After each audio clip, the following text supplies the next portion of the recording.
All right, we're going to get started just a little bit early.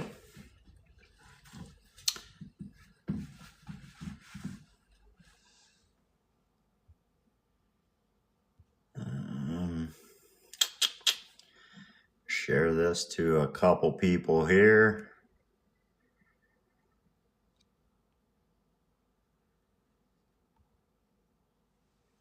Welcome in, everybody. Welcome in. We're going to get this shared out and get this thing started. This will be the live podcast, Beneath the Surface. We're going to get our guest up in here. We'll give him a few minutes while I get the chat started. Get everybody in here, get you revved up, and get you ready for this. I do have an array of questions. It's going to be informative. It's going to be a good podcast. I'm excited about it. We've all been waiting for about a week now. And let's get the likes up, get the shares out, get everybody in here who's been expecting this. Appreciate the hearts, appreciate the likes. Hillbilly. Well, let's get him in here now.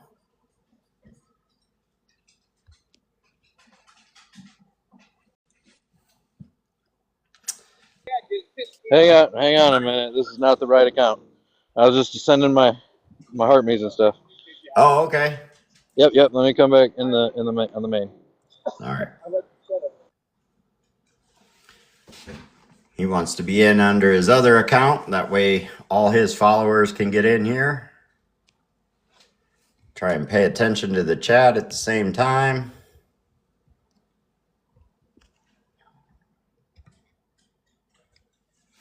Welcome in, Sage.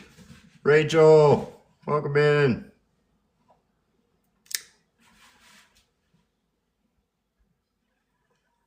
I'll just let him request in when he's under the right account, and we'll get started here.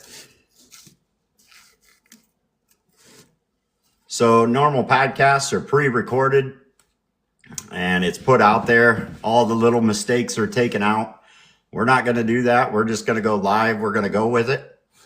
We are going to interact with the chat some, and we are going to do a giveaway. That will be at the very end, so make sure you stick around for the very end. That way you have a chance at a one-time code to Pretty Lures. Let's see, there he is. And then let me rearrange the boxes once he gets in. Hey, Hillbilly Fish Slayer! How's it going, buddy? What's up? Let me rearrange the boxes so we're both side by side up here. Absolutely. You have to forgive me. This is some of my first. What? You're new here? Yeah, right. All right. I'll find it eventually. It's under settings. If you hit the silhouette, the dual people, the silhouette there, and then up in the top right corner, there should be a settings button that you should be able to press. Man, look at you. You know this. Yes, sir. Then you should be able to pick from panel, grid, or prioritize, auto, manage. Jeff, thank you for the freaking coral, bro. Appreciate it. Let's go fishing. It is not there. Not there. Hunter, what's up, buddy? Heard you almost got into it.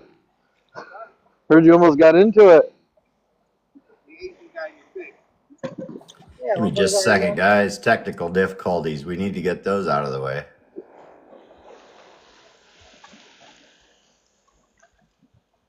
There it is. Finally.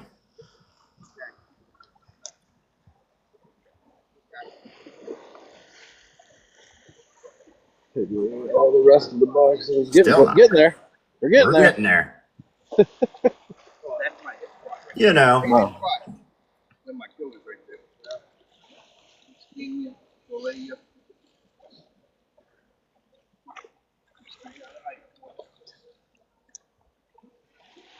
I am not seeing where it can just be side by side, you and me, though. All right, here, look. Watch my screen. I'll show you how to do it, buddy. There we Oh, go. there you go. As soon as I was about ready to pull out my other phone and show you how to do it. Now we got it. Now we're ready to go. Yes, sir. We've got about 10, 11 people in here. So you're out doing some fishing. Yes, I'm out here just off of Lake Erie. We're out here casting for walleye. Me and a couple of my buddies and a whole bunch of other fellers out here. Nice. Today we're using a long A jointed custom painted bomber in chrome, and we're also using the speed clips. I don't know if anybody is familiar with the new speed clips that have came out. I am. I have used them. I don't always use them, but they do come in handy. I don't mind them. However, if anybody knows what the VMC crankbait clips are, highly recommend using those versus these. Don't get me wrong. The action is still there for the lure. Yeah. But the better action comes from the crankbait clip, and I think I use a size 0 or double O. Okay. Now I have that on my other rig. Give me 1 second, I'll show you.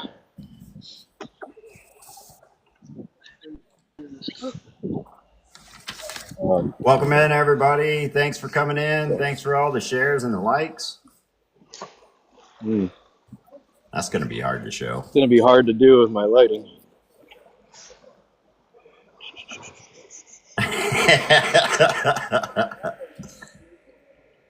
Maybe. There we go. So that's the crankbait clip that I use. So if you see on the clip end there, it's pretty round, like a good circle. Yeah. And that lets that lure just swing, boy. And with those jointed lures, it really makes it swing. Because the other one's more of a oval shape. It's more of a pinch down. Yeah. So the only action you're getting out of it is in the split ring. Yes. So this gives you more action, more articulation by using the crankbait clip. Very nice. Up and down, side to side. And there's a difference. Good tip. We were just having a conversation earlier in a live about, speed clip or no speed clip, and a lot of it had to do with the movement of the lure. So, what's up, buddy? How you doing? A lot of it had to do with the movement of the lure. So you're up in Michigan. I'm on a podcast. Yeah, I'm in Michigan. Yep, the Great Lakes state. We're in southeast Michigan, and we're short fishing for walleye tonight. We are entered in the Walleye Fall Brawl, which is going on, which is a tri-state fishing tournament, which involves Michigan, Ohio, and Pennsylvania, I believe. So, which would be the whole reason you said, hey, I got a chance. I'm going to head out and get her done right now. We're out here, man. We got the custom going. Got the good old, I prefer a St. Croix. I like the St. Croix. Don't get me wrong.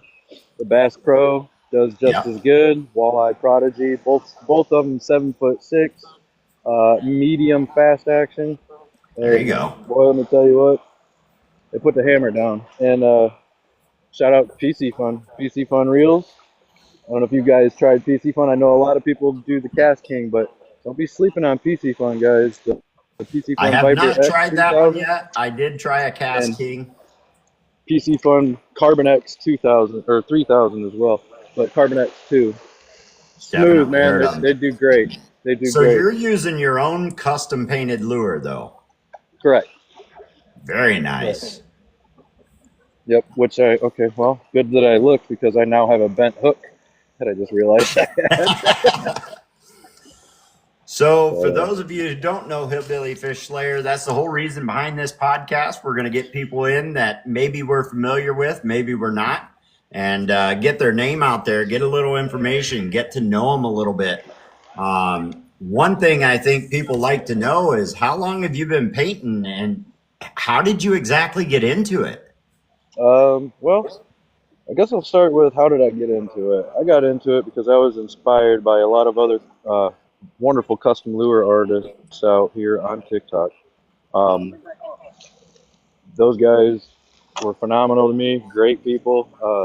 Yeah. Guthy, Benster, Fingerprint Customs, There you go. And there's a lot of others that helped me along the way too. Baby, and then I've been doing it for about 2 years now. Okay.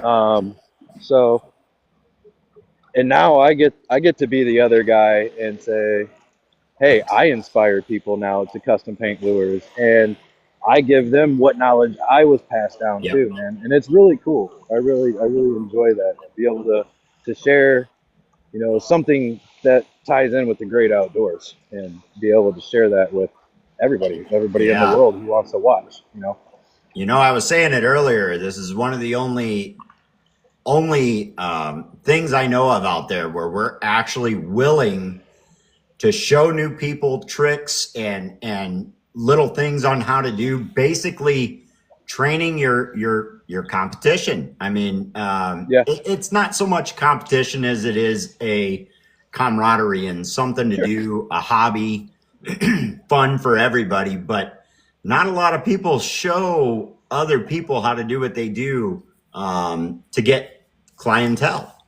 Yeah, So it's one of the only things out there that I know of where we do that. So that's the whole reason in doing this. I know people love to share, and other people love to know how to do certain things.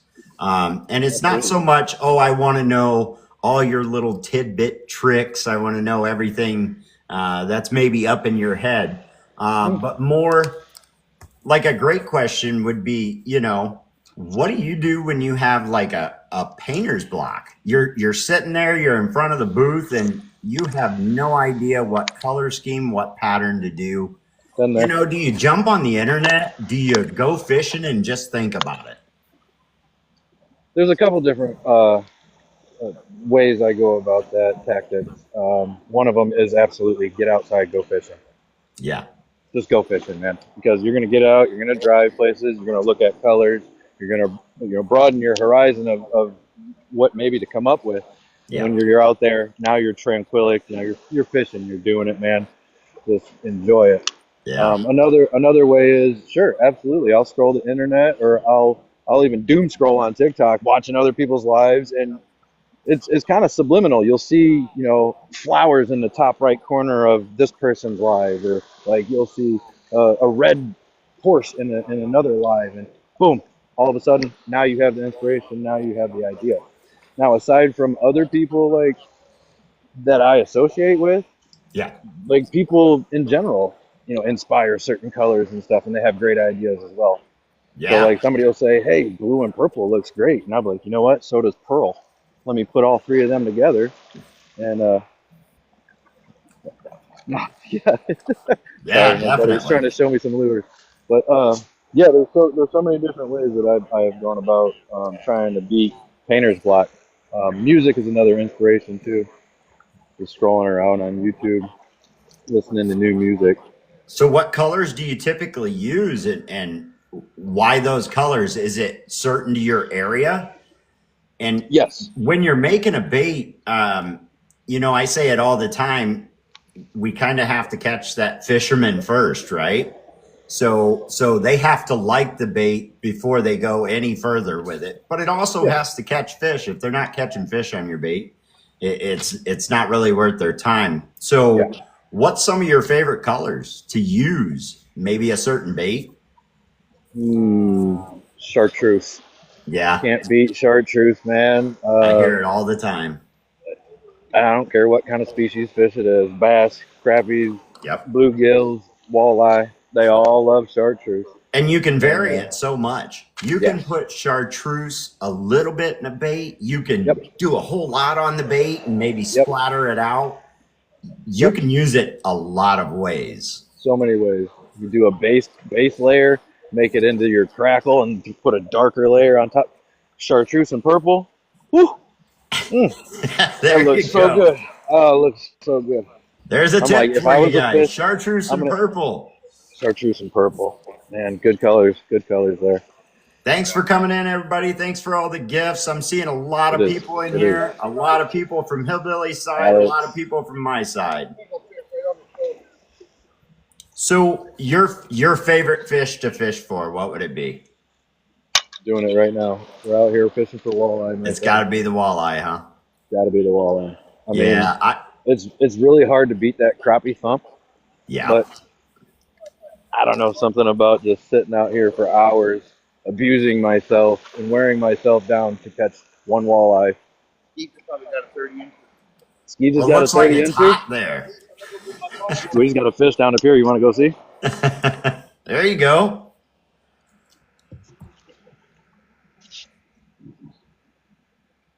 Dang, ski.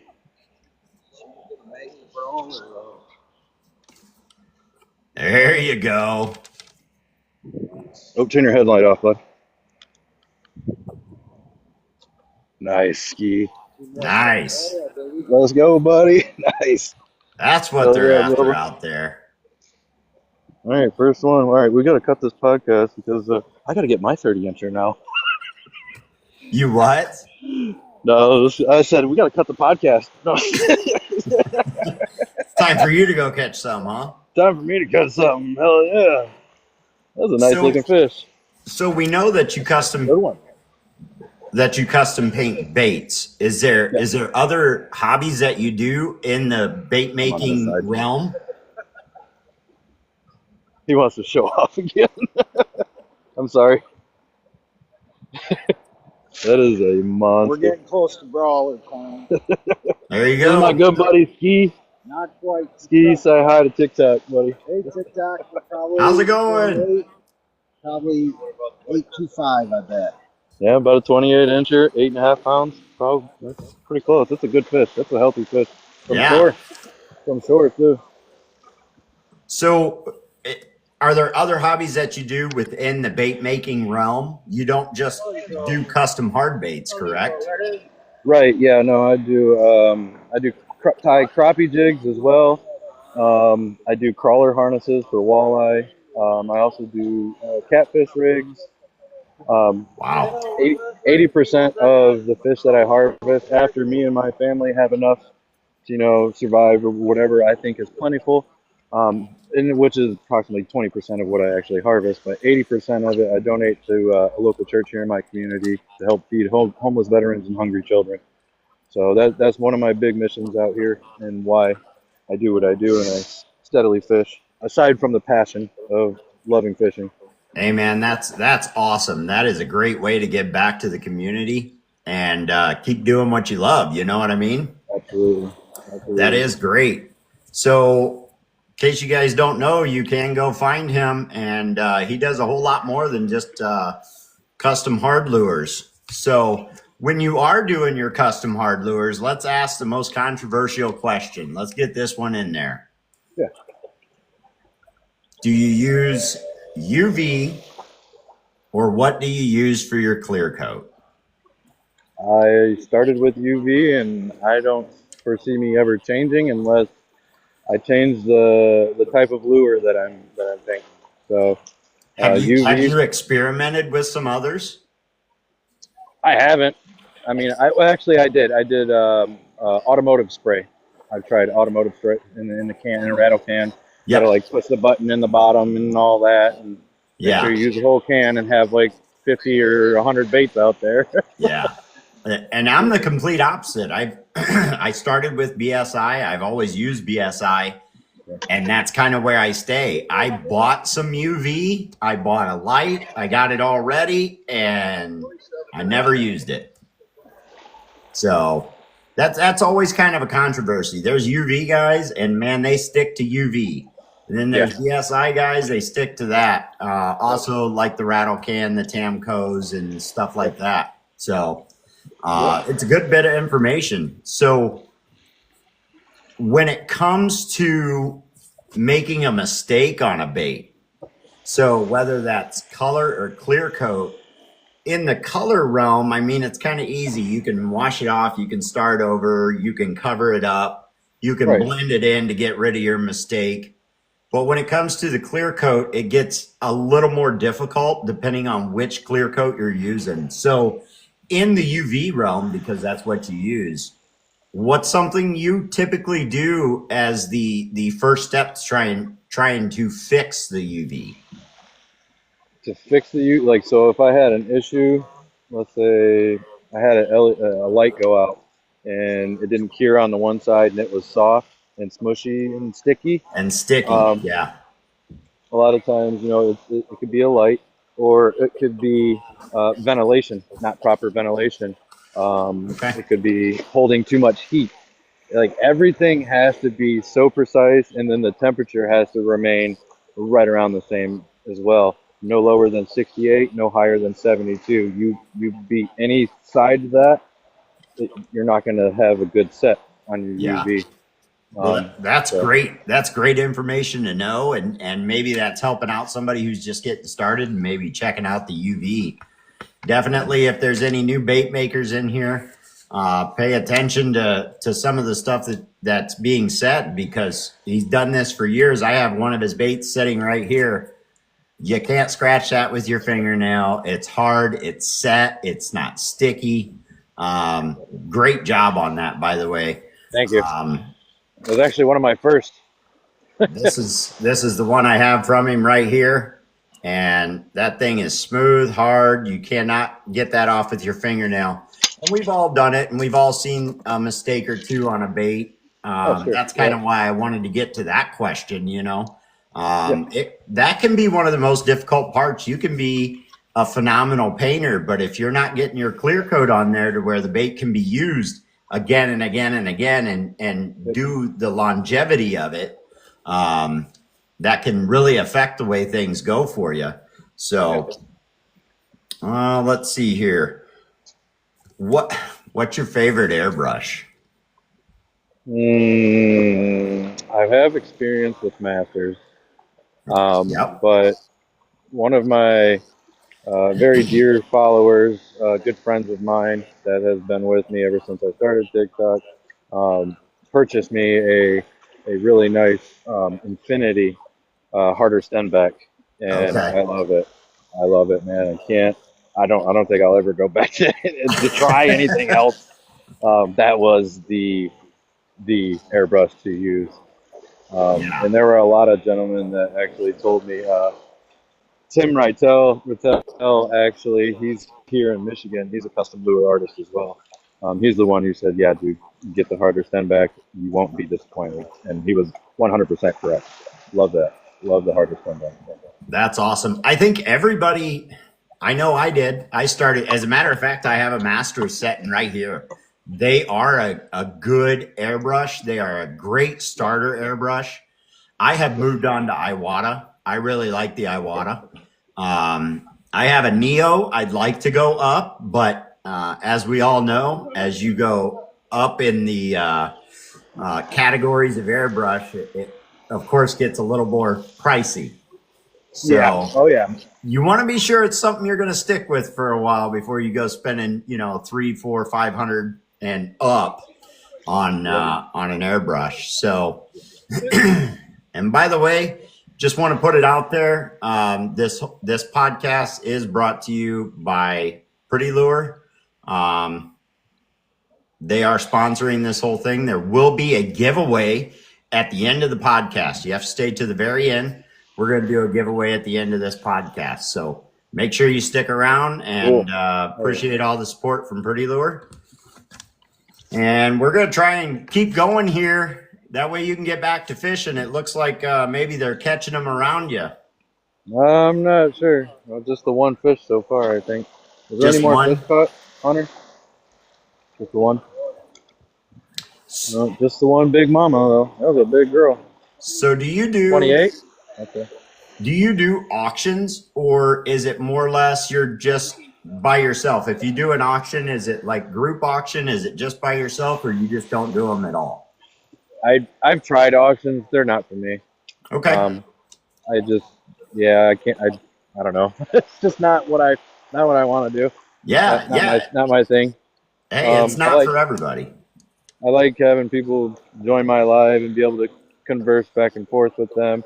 Maybe even get some colors from them, paint them a lure in front of them, and go from there and stuff like that. And if they want it, then they want it. And then I like to give stuff away too. I mean, I'll even do something fun like name that tune. We'll be listening to a certain song, and if you name that tune, I'll send you a free fishing lure. That's just I don't know. I just like keeping it fun and entertaining like that. And That's a then great we'll do idea, battles though. in between. I'll Yeah. act goofy. We'll put on a goofy filter and do all the fun stuff. Change my voice. And yeah, I've it's fun, definitely man. seen your goofy filters. I always get a good Yeah. laugh jumping into your lives, and some of the And, comments and the camaraderie that goes on in there is just, it's great. yeah. It's great. And I that's what myself we should do be the doing on auctions. TikTok. That's where I got my start. I started with Okay. a few different people just kind of watching. And it was Bubba's Custom Lures that got me into actually painting and giving it a shot myself. And anybody that's new out there, man, you got to remember it is a learning curve. You got to take your time. You got to pay attention to what other people are doing and keep after it. That's the main thing. Keep after it. I've only been doing this. I think I figured since April, so maybe 7 months, something like that. So it takes some time. Oh yeah, absolutely. How So long if have you you could been give, painting? go ahead. I'm sorry. How long have you been painting for then? Like 8 months. Oh, okay. All right. Yeah, not a super long time, but long enough to make enough mistakes to learn a few things. That's Oh yeah, for sure. and you're still gonna make them. I'm gonna be 100% truthful with you. I still make mistakes. I'm not one of my lures is gonna be 100%. Yeah. Well, what makes them it custom and different cool. is the longer you make those mistakes, so the longer you paint, the better you get at The better fixing you them. get at fixing them. Yep. So I think fixing them is one of the biggest mysteries that some people like to keep to themselves, and there's nothing wrong with that. Happy accidents. There you go. That's a good way to put it, Barrett. What's that? Happy Barrett Bates says accidents. happy accidents. Yeah. The old Bob Ross. Yeah. The old Bob Ross. So if you could give a piece of advice to painters, new painters, older painters, what would your piece of advice be to them? I'm gonna give him the same piece of advice an old man on TikTok gave me. Take your time. Don't rush it. No. It's going to turn out a lot better if you don't rush it. Once you start trying to do stuff in mass production, is when you lose quality. Stick to the basics. Do one or two. Make pairs. Make matches. And just be creative. Just Yeah. open it up, man. That's great advice. I know a lot of guys get into this and maybe they blow up, pretty quick. They have a big following to begin with, and you get, I guess, a little in over your head, and all of a sudden it's gone from a hobby and something fun to do to work. Work. And that's where you catch a lot of your mistakes, a lot of your painter's block is what I like to call it. You don't know what to do next. Now you get a call. You just did, 15 bluegill lures. You get a call from somebody and they say, I just want a custom, just kind of do your thing. I've seen a lot of your baits, and all of a sudden you're like, I don't know what to do right now. Yeah. So yeah, definitely good advice. So Unplanned custom detail. Yeah, that's right. Okay, Rachel, that's you. Not mistaken. They're unpainted custom details. There you go. That's right. Welcome in, everybody. We're trying to pay attention to the chat and do the interview at the same time, get you some information. If you are new into the Fish Talk world, this is the first airing, the first interview of Beneath the Surface. We're going to call it the PondCast. This is not the podcast. It's the PondCast. I like it. Most all podcasts that I've seen, they're always pre-recorded. Some of the mistakes are taken out. So if you find me fumbling my words, that's because it's live, and that's how we're going to go with it. It's all original. So you started this, and everybody starts this, and it isn't long after you start it, you begin to have maybe some new dreams and goals. Sometimes it hits really fast and you get a lot of business, and sometimes it slowly grows. Yeah. So first off, do you do this full time? Yes, I do. So you're a full timer. Yep. So my question would be, what's your dream or goal? Is it like to own a bait shop, maybe be a full-time fisherman doing charters? What's your end all goal? That is all in my future. what my new dreams are, and it just keeps growing every day. Yes. Do I want to own my own bait store? Yeah, that'd be awesome. And then, do I want to do fishing as a career? Yes, absolutely. I've already been considering a charter captain's license. Um, that's all also in the making. So, yeah, I plan on keeping going and going further, but I'm not going to rush it. I'm going to think about what that old man told me about painting. Yep. I'm not going to rush it because it's not going to happen overnight. So I'm going to take my time. I'm going to take No. my time, and I'm going to learn from my mistakes. I'm going to make sure, cross the T's and dot the I's, and make sure everything is good, set in stone, and there's a nice flow. There you go. When we get there, we'll get there.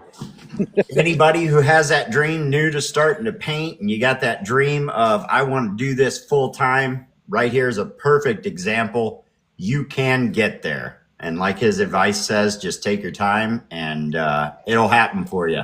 You got to put in the work, though. It is a lot of work, and it does take a lot of time. Don't neglect the things around you, though. Make sure you're getting a good, we'll call it hobby life balance. Yeah. Because, well, everybody starts it as a hobby, right? Mm-hmm. And as it grows and gets bigger, that hobby takes up a lot more of your time, and sometimes it can start to feel more like work, but it is a hobby. And don't forget that it's a hobby. You got to keep everything else around you as well. So what is your favorite go-to lure? Is it that jointed one right there, custom painted, however? Is it a jointed lure for walleye?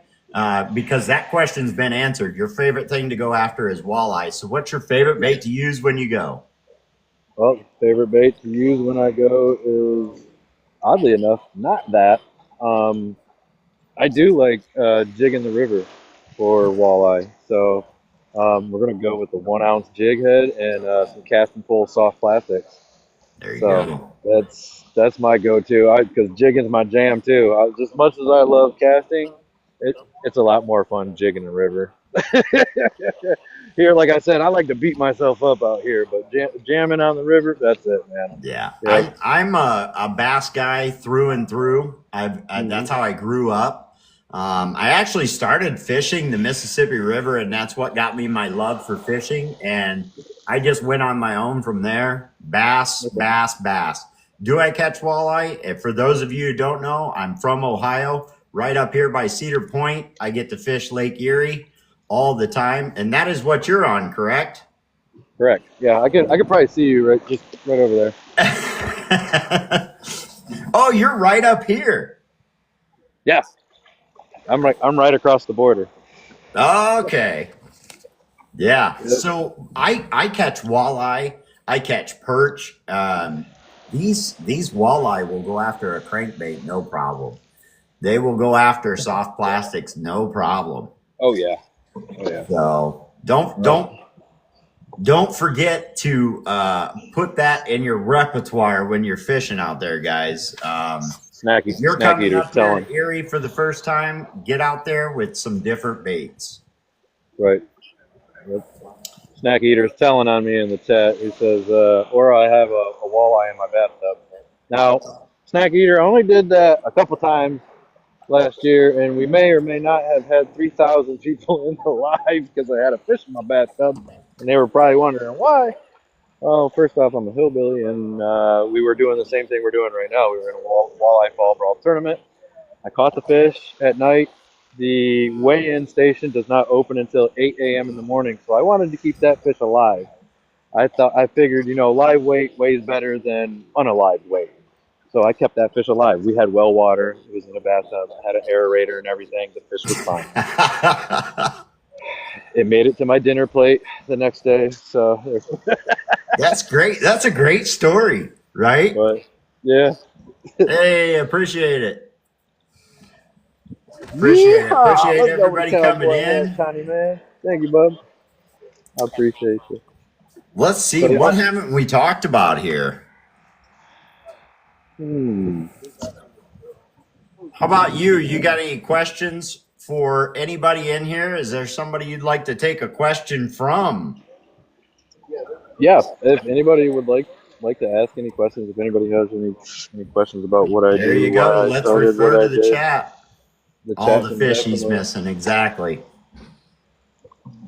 There's only one fish got caught so far, so A little I'm not slow. It sure. should pick up. Should pick up. So it's early. It's only 7. So Outdoors with Tiny. Where's your favorite bridge to fish? now I can't disclose that, Mr. Tiny Man.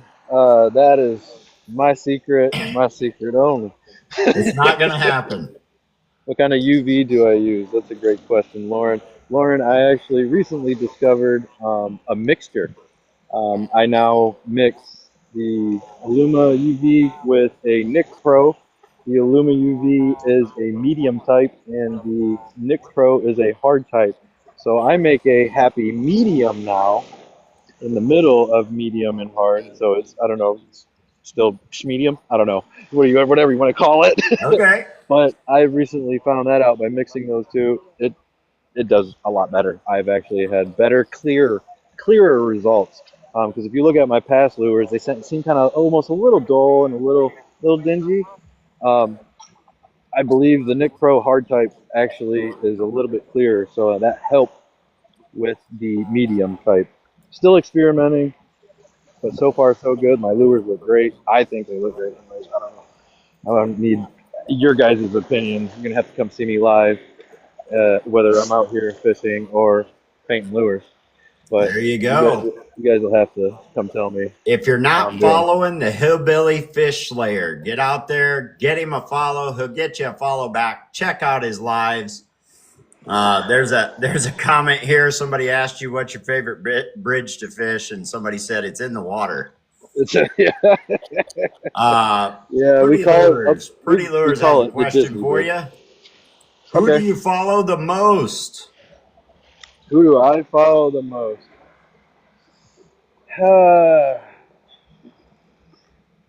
There's so many.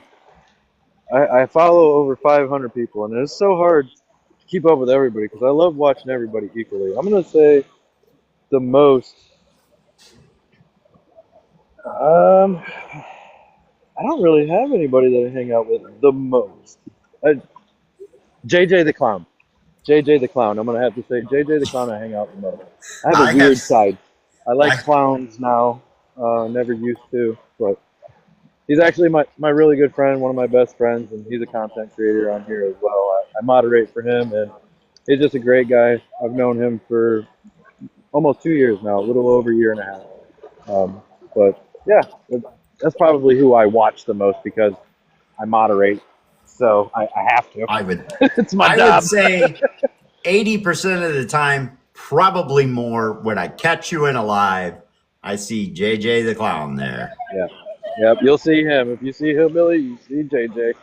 Who do I look up to as a painter?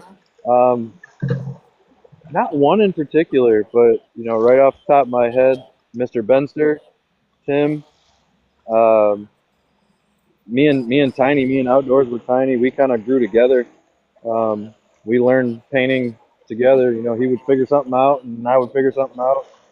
He'd get a material, and I'd say, "Hey, where you get that?" He'd tell me where he got it, and same. We just helped each other out along our journey here. And I'm actually really proud of Outdoors with Tiny too, from where he started and where he's at now. He's doing great. But to have one in particular, we're all great in our own creative way. You know what I mean? So Exactly. Just to pick one, I can't pick one. Question from Rebecca Brasher. Do you do trade or fishing shows? No, I haven't yet. I am looking forward to doing something that in the near future, not anytime soon. Because like I said, I like to do the custom stuff. I like to paint one lure or two. I don't like painting a whole bunch of them because I lose my creativity at that point. I got to figure out how to balance that out. So I'm fighting with myself on that. When I figure that out, I'll let you guys know. There you go. There you go. So what's your favorite time of year to fish? My favorite time of year is fall. I love fall. Same. Ice. If we get enough ice, I would have to say ice is my second favorite. You can't beat ice season. Sitting on the middle of the lake, jigging in the hole. There ain't nothing better than that. I'll be honest with you. Since I've moved to this area, I'm not afraid to admit it. I'm terrified of that lake when it comes to ice. This lake, believe it or not, if you've never fished on Erie, it will swallow you whole. This lake can get really nasty. Doesn't matter what time of year it is. But during the ice, you get lots of ice breakup, and guys will get way out there and they will get on a float that is floated away from the main ice. Every year, I think there was 7 guys on one float this past year. They have to get rescued by helicopter.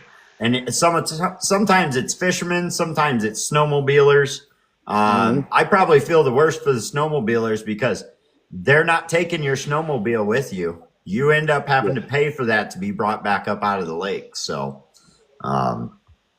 this lake can be quite dangerous. Yeah, it can be. It can be. Hillbilly fish slayer. Hillbilly fish slayer. Hillbilly fish slayer. Yes, sir. Sorry. What's your go-to fishing snack? My go-to fishing snack, I am going to say jalapeno Cheetos with some Jack Link's barbecue, beef jerky, man, or even some bearded bison beef jerky. I love jerky. Just any kind of jerky, man. Like, It is good. You get some good homemade jerky, it's good. Good stuff. Good stuff. Just scrolling through to get you some more questions out of the chat. I know these guys are excited to have you on. I'm excited to have you here. And I want to make sure they get to interact with you as much as we can. Any funny fan or customer stories? I have. There you go. I do have a friend on here. His name's Chevy. That's his username. He joins my fishing lives and he likes to antagonize me while I'm crappie fishing. And every time I miss, I make sure I blame him. Because he's always saying something smart in my chat, like you ain't catching no fish. That guy down there on the boat below the bridge is putting them fish on your hook. Yeah, bison jerky is the best, man. It is good stuff. It's good stuff. I'm not sure if he's back in the shop though making it. He hasn't let me know. That's sure. Who makes it? Bearded bison. Yeah. Yeah, I'm not sure if he's back in the shop. Gotcha. I don't know, because he took a break from making jerky for a while. I'm not sure. Gotcha. What is something that in the bait making world, may it be a certain bait or a certain color scheme, what do you think's the most overrated? Like everybody's doing it. I don't want to do that. I want to be individual. I just looked down the pier. Fucking redhead. I can't stand this lure. That's why I'd try and throw anything but a damn redhead. And I'll show you how many I have. Hang on.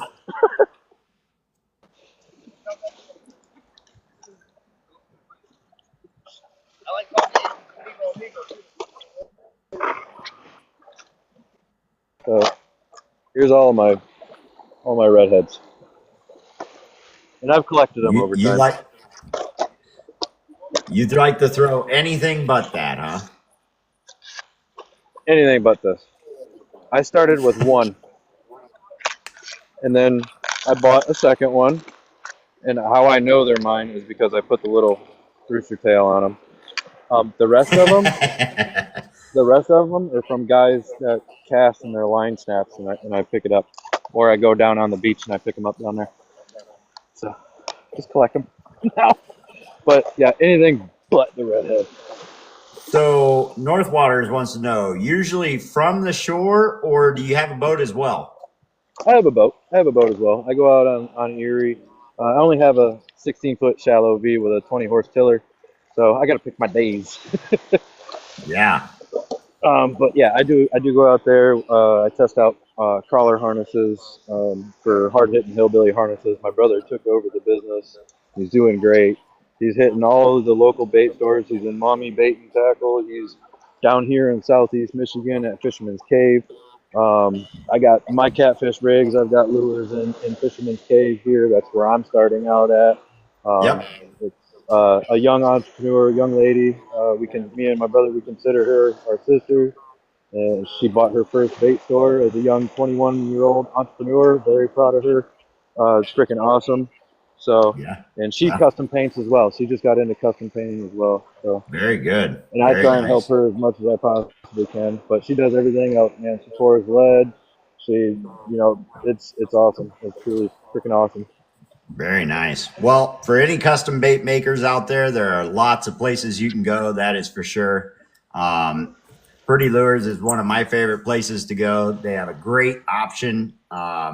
They have just about everything you need, whether you're tying, looking for the Chanel, anything like that, any kind of custom blanks, as well as they do have some of their own personal.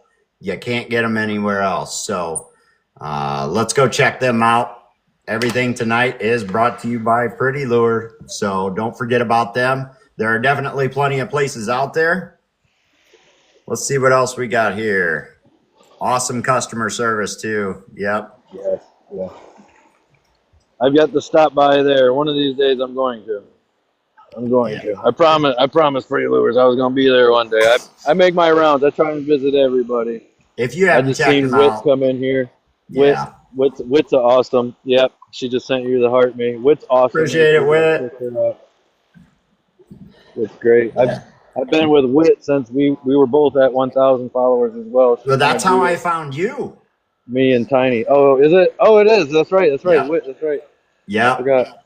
You guys were in a live, and I just came in to talk with Wit, and you were in there being your all original quirky self. And hey, man, it's catchy. I was like, I'm going to send him a follow. And of course, I found you in there with lots of other people doing your battles, just hanging out with JJ and forgive me, I can't remember her name. She does the cooking in the kitchen and Miss Mama Jen. yeah, there you go. So Mama Jen's kitchen. Yes. what in your opinion is your best selling blank? That's from Barrett Baits. Toss up between 2.5s and the 110s. They're kind of neck and neck for me right now. The 110s and the 2.5 square bow. They both do really well for you, huh? The orange glasses. Yeah. Yep. Good. Another question, Bass Smuggler.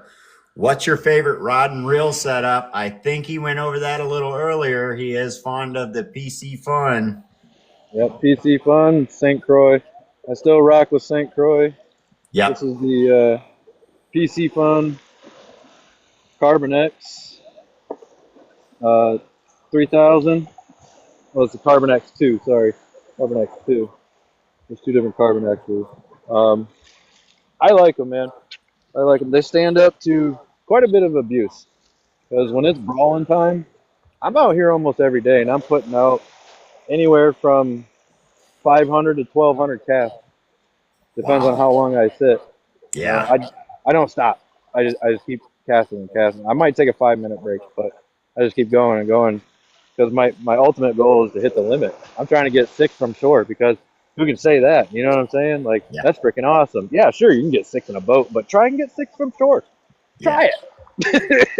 I'll tell you, I went from shore fishing over to boat fishing. Now, when you're talking walleye, that's a whole different ball game. Like I said, I am a bass fisherman.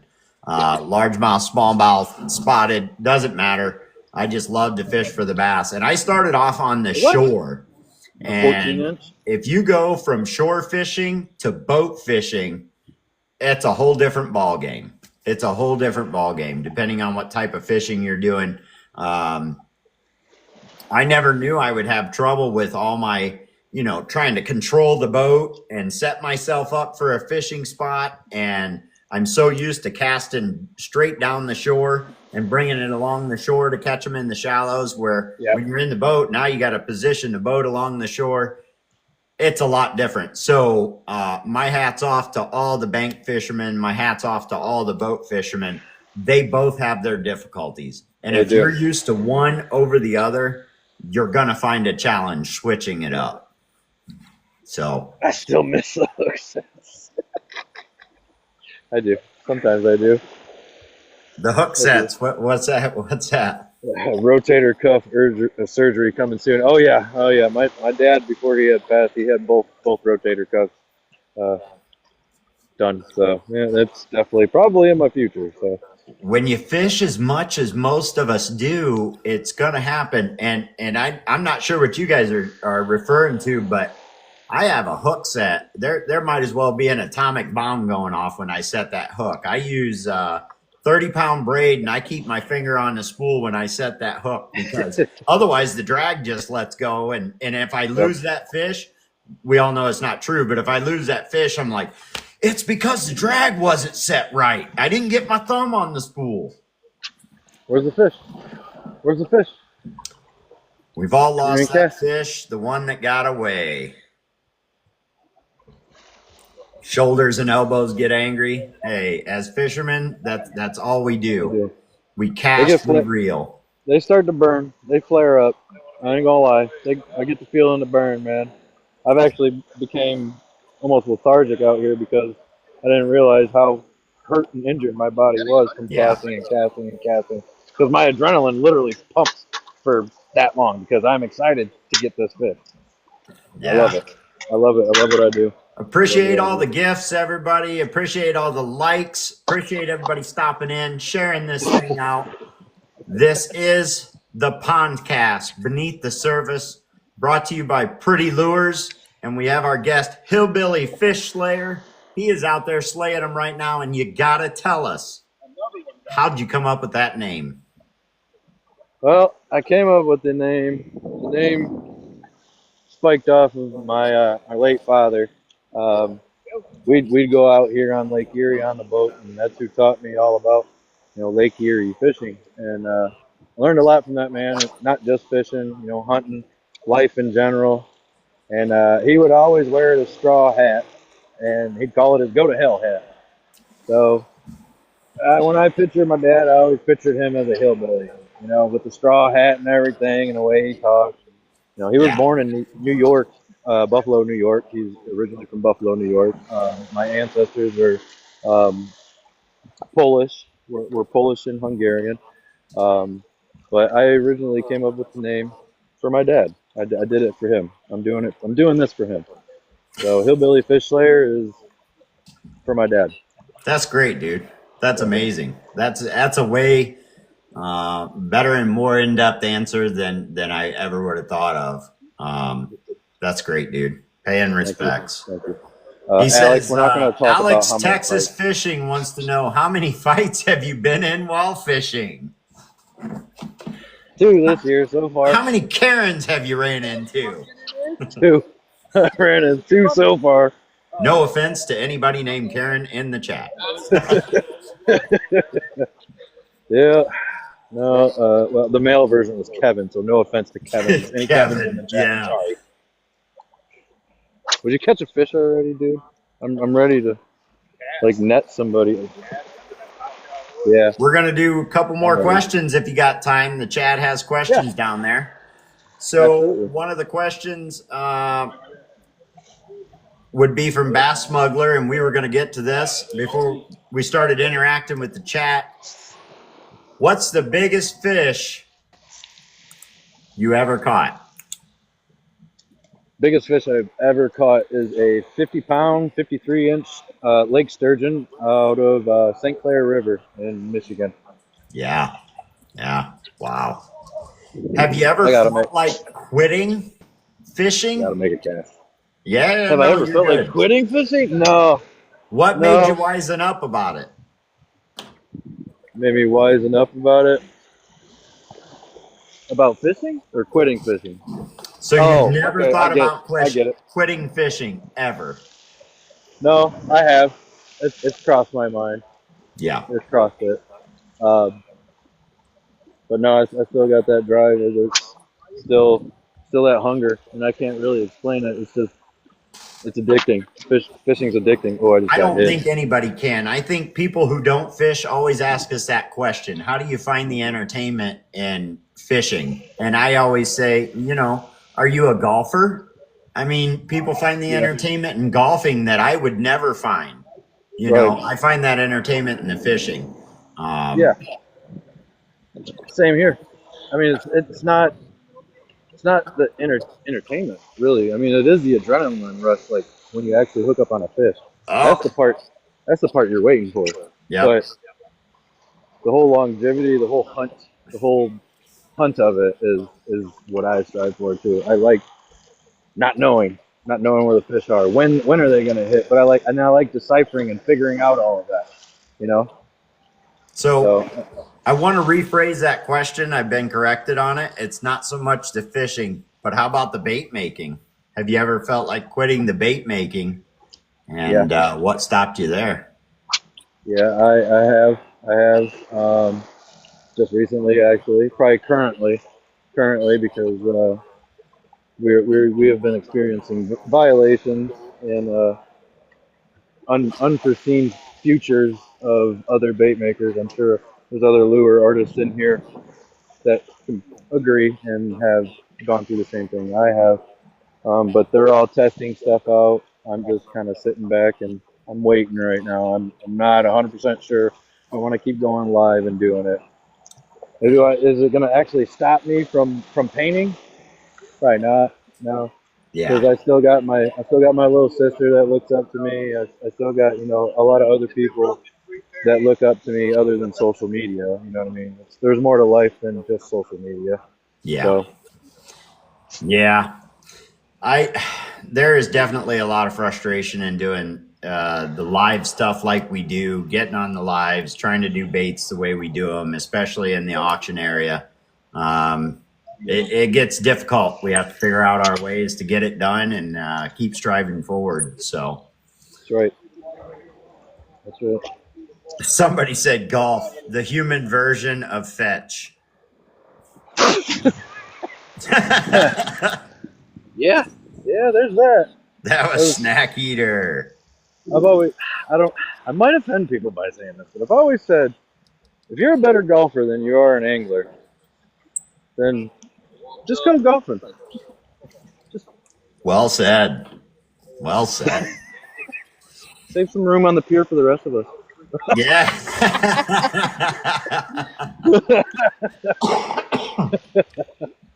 Oh, shoot. Excuse me. Well, we won't keep you much longer. I am sure you're itching to go fishing. I am. I've only casted like 25 times, so. I know. I appreciate you taking the time. I appreciate you getting out there and getting set up the way you did. I know your love for fishing definitely had you getting out there. And I appreciate you coming in. We are going to do a giveaway, but if you'd like to get to your fishing, we can definitely let you do that. We're going to do a giveaway brought to you by Pretty Lure.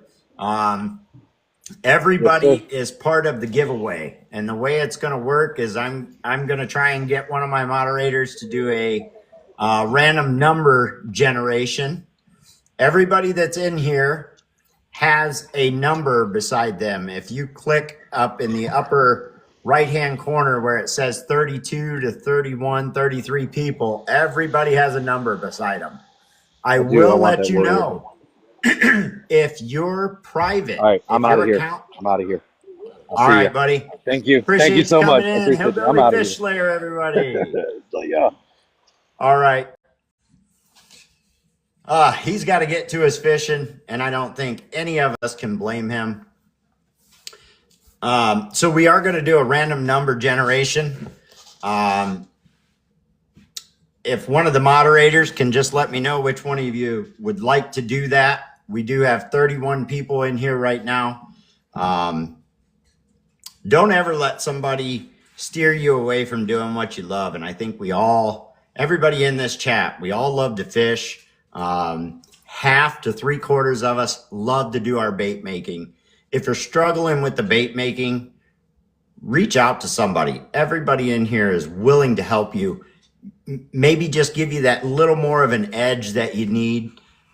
We all try and be supportive of one another so that we get to see what you can create.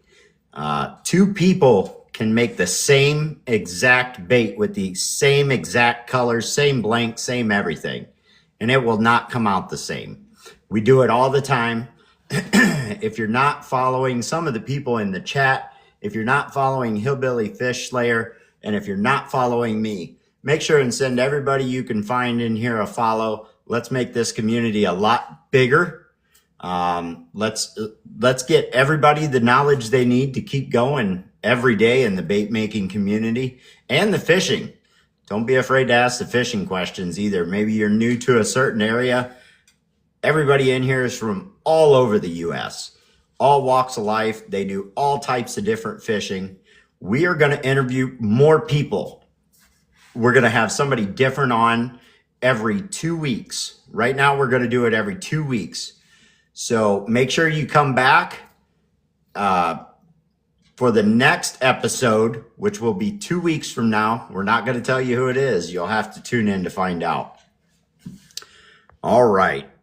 Let me bring up. Let's bring you up.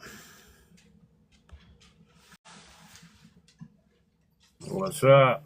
Bubba's Custom Lures. How's it going? You guys ready? Yeah, if you guys don't know, now you know. Get out there and check out Pretty Lures. They are the reason we are doing a giveaway tonight. We will get you a one-time code for a giveaway. Now, if you are a bait maker, by all means, you have to go check out Pretty Lures. If you happen to be the winner of tonight's giveaway, we'll get you a one-time code. We'll get you over there, and you can make your purchase there. If you're not a bait maker, and if you don't know, Barrett Baits is, thank you. Barrett Baits is a custom bait maker. And what we're going to do is get you hooked up with him, and he's going to make you a custom bait. How about that? So either way, whether you're just in here as a buyer or you're in here as a bait maker, either way, you're getting something special. So here we go with Bubba. He has a random number. Here we go. Number 19. 19. Let's see who it is. Bass Cat. Look at that. Mr. Bass Cat. Congrats. Congratulations, sir. Everybody's rigged.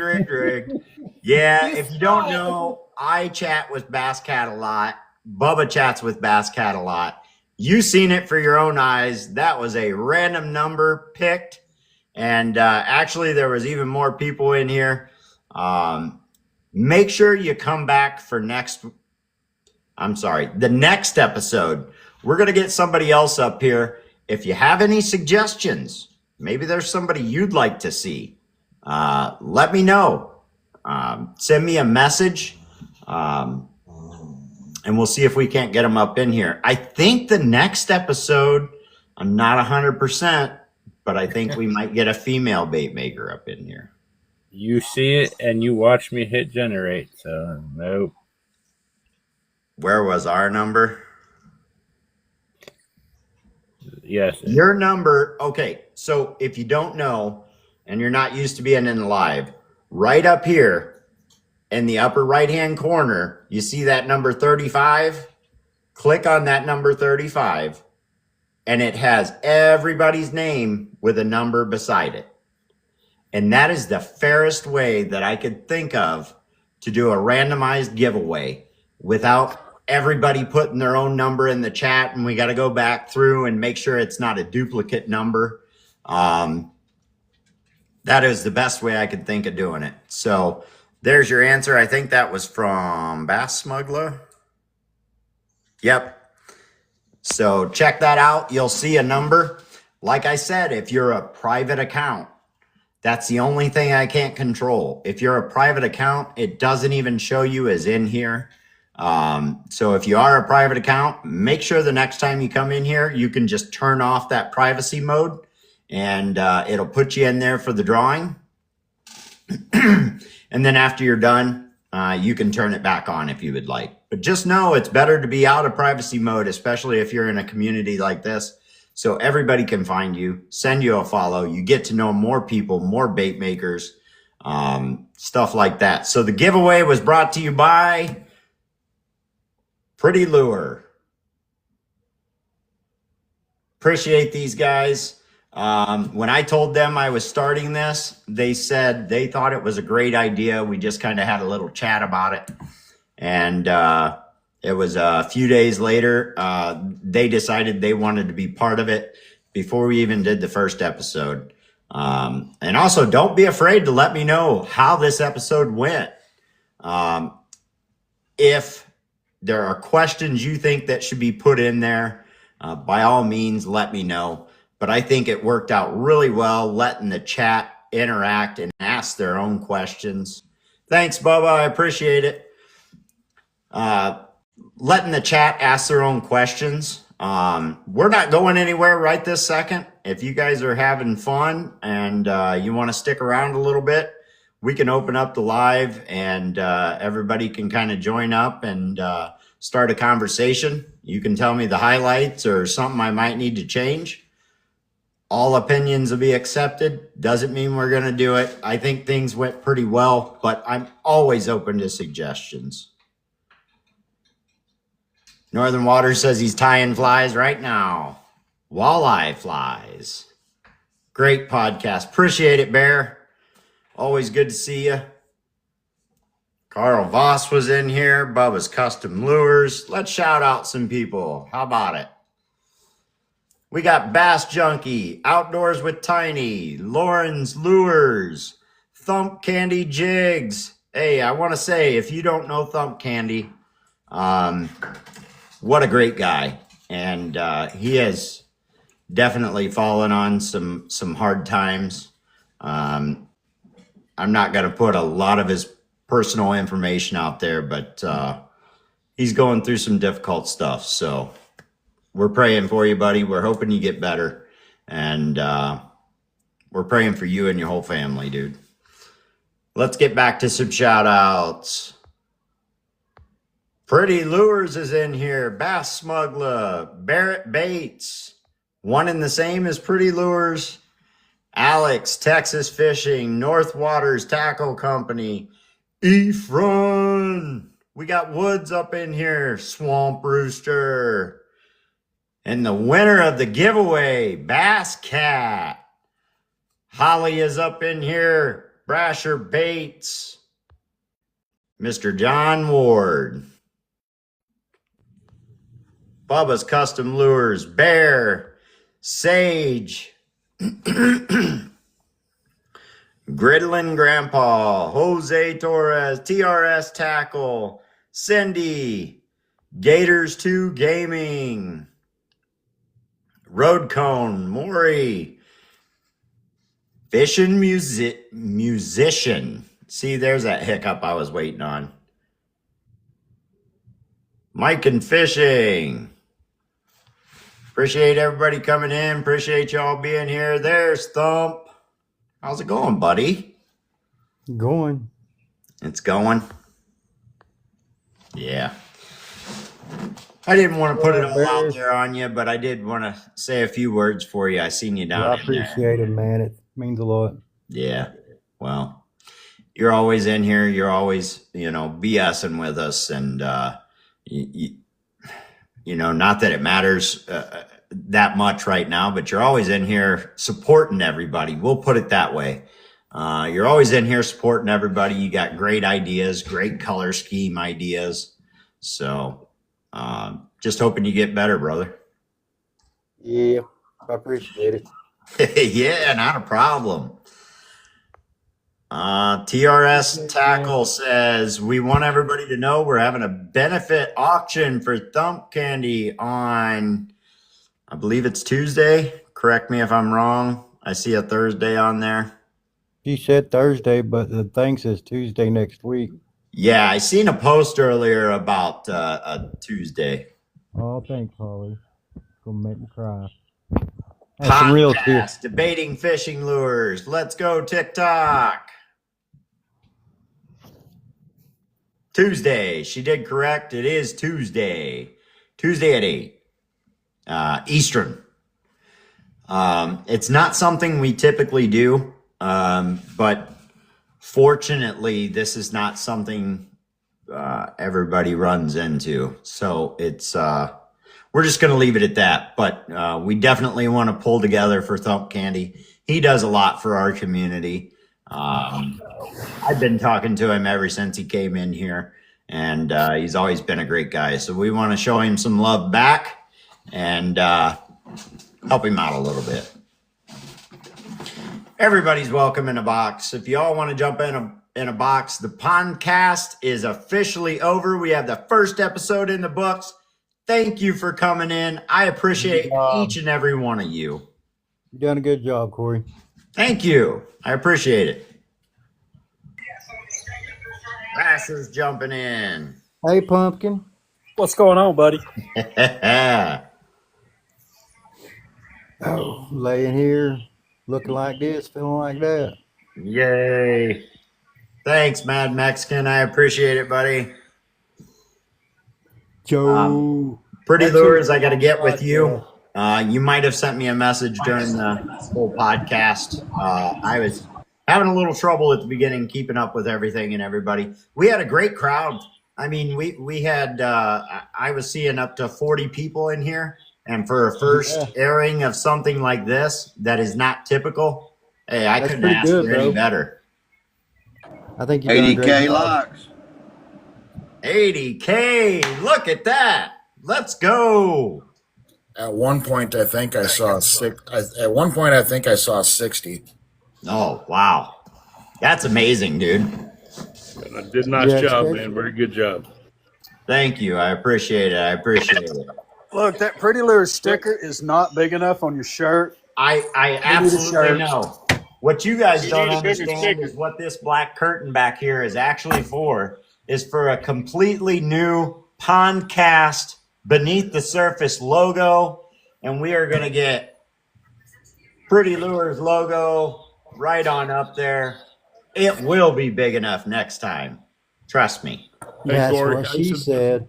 I used to do production work and stuff. You might want to raise your curtain just a little bit. Yes. Hey, Good job, Corey. Love it. Thank you. Rosalie. Fastest service in the business. There's Barrett. It'll make you pop out in the podcast more. Yep. I am so happy for you all. Thank And you. with Thank each you. one of you be exposed and grow. This will benefit all of us. This podcast is really great. Yeah. Good job. I think the next one is going to be a female bait maker. I think that's what we're going to go with. Ooh. Yeah. Who could that be? Get the time and jig, Rosalie. But yeah, as far as Better the get the curtain time up here, jigs. we're going to go from the ceiling down. We're going to close it all off. I do need some backlight in here because I can't just have it so dark behind me. But we're going to get it figured out. We're going to get it fine-tuned. I know I was just talking with Rosalie and David, Pretty Lures, about how to set it up back here to get my logo out there. I'm going to start another account. I'm definitely going to get that logo on there. We're going to get Pretty Lures logo up here. And we're going to keep going with this thing. If you guys were entertained and That dullness out with the golden. you enjoyed this podcast, make sure you share it out. Let everybody know. We're going to do this again in 2 weeks. And I think I already said it. We're going to go with a female bait maker. We're going to find out who that is, but you'll have to tune in. Ruh-roh, Raggy. Good job. I'm happy. Thank you. Yeah. So we're gonna list down maybe we need to work on this one and list down all the bait makers that line them up so that everybody can show off the best what they have. Yeah. Sometimes they are too shy. They don't want to show up, but you have to show your talent because this is the only way for you to be known. Yep. And if you are not known, nobody gonna go to you. So either they are new or pro. Exposing yourself is the best way to do it. Yep. Oh yeah. Yeah, you got to put yourself out there. I agree. That's the whole reason in starting the podcast is for those, maybe you go live, maybe you do the auction every week, but you never show your face. You never It's show like Baby. all Baby of does your great work. Yeah, That's Baby does 'cause I great have a work, face but he for won't radio. come on here and show it. How many of you knew Hillbilly Fish Slayer? Maybe you knew him, but how many of you knew that he done such an array of things and he never does auctions ever? He does not do them. A lot of us Yeah, know I people visited from the him auction like house. maybe 3 times, and then he will say, "Oh, Pretty Lures, I've heard about you. I will visit your shop one day." Yeah. And maybe he's too busy, but it's okay. At least we have him right here. So He'll find his exposure way is there. needs. Mm-hmm. When you get to Oklahoma, I'm probably going to live there. I'm going to camp out on the front. Whoa. Oh, no, you ain't back. We're gonna be neighbors, Brasher. I know it. Are you? I'm going back home too, so I think I'll be on that front doorstep too. Even will have a damn hammock you can't set up in the backyard. You about right. Oh, we're losing your Pretty Lures. Perhaps 3 legs. Is it going to be a highlight green hammock? Yep. David and Rosalie already going to have to adopt Ephraim. They're going to have to get their internet better. I don't know why they're frozen up. They had to put Ephraim on a tax write-off. Yeah, Ephraim's going to be a tax write-off. Yeah, they got to adopt Ephraim and use him as a tax write-off. By God, that'll be all right with me. How did we know? Does that mean free room and board? Oh, no. Well, Or just free we're Wi-Fi? planning to have a store there, and who knows, David might need some help. Oh, well, I'll be right If there. Ephraim I will be right wanted there. to be there, so I'll be there. I'll be at there the you back go, door. Ephraim. You have a space. You have Hey, I got a what do you call 32 that? Like, foot pull behind toy hauler. I'll just pull it up there and work for you with 3 toes. oh, wow. Podcast was awesome. Thanks, Jose. 3-toe stocking. What we're planning is to carry all of your guys' stuff in the bake shop. That would give be pretty people cool. an outlet to sell their things. Yeah, like maybe you can send them, and then we'll just display your work, and then who knows? We will there will be a plan. We will know once we get there. Yeah. Yeah. Give me 2 seconds, you guys. You all keep talking, and I will be right back. All right, let me do Bad this. Cat, I know he won tonight, and when I was talking to Corey, I was like, maybe some of these people aren't going to be bait makers, so we'll honor it still, and they may be fishermen, so I'll just paint whatever they need. So whatever anybody wants, even if it's a bait maker, if they want a custom bait instead, I'll do it. Whatever we got to do to get the winner happy. Just make sure it's Cowboys. I hang it up on the wall. I'm good. But you know they can't catch nothing, right? They sure did last night. They did last night. Every one of them did. Don't stop. Where is? Cowboys. Well, don't they say a broken clock is right twice a day? Come on, Bert. That's right. Blind hog finds an acorn every now and again. You too? Well, I've been nice to you. Is Basscat there? We're gonna message Just you making the up. code, okay, Basscat? Yeah, I was looking for him. I don't think he's in here anymore. Do you guys follow Bass Cat? He's easy to find, yeah. Yes. Bass Cat's very easy to find. Yeah. A little bit. I'll just let you guys take care of that then, Pretty Lures. That's fine. We can handle it. Okay.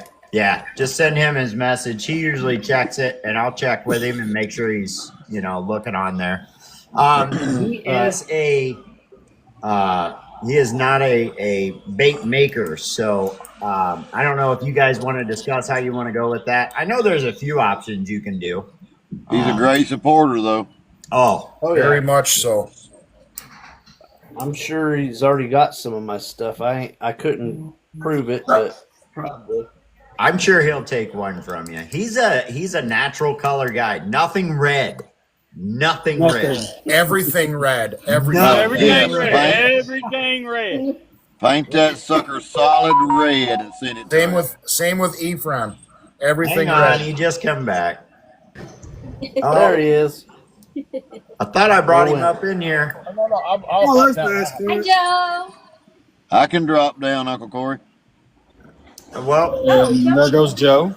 There goes Joe. They can only have so many. Oh. Joe went out.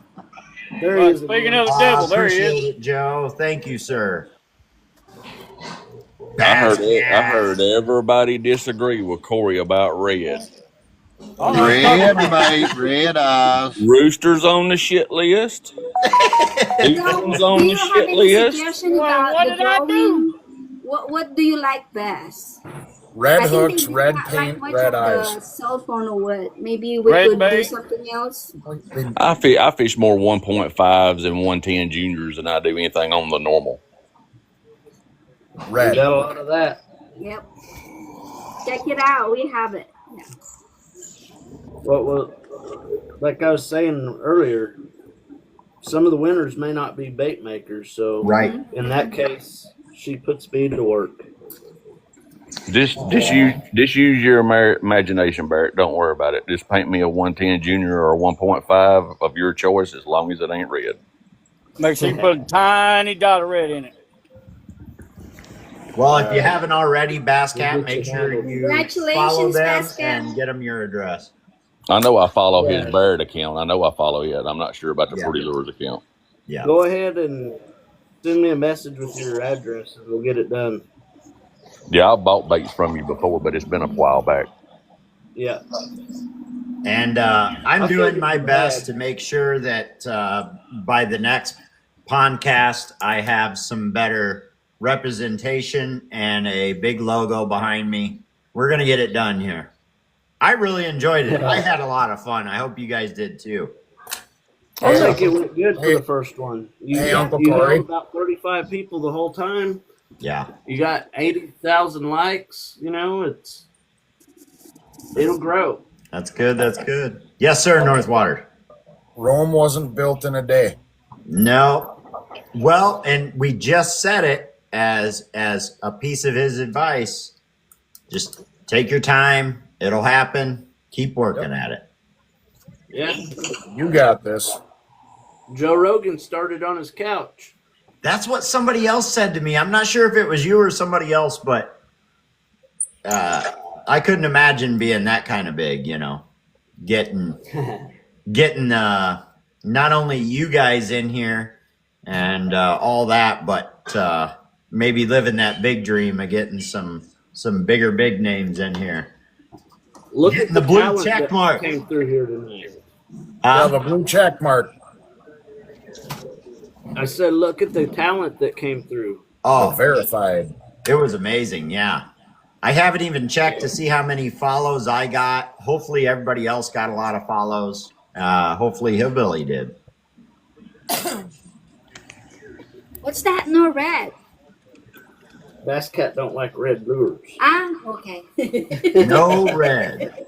That's her favorite color. But that's okay. Yeah. Well, no let's red. give Bass Cat the advantage here. He didn't say he doesn't like the color red in general. He doesn't like it on a lure. Right. Send it with red hooks. Here's her keychain.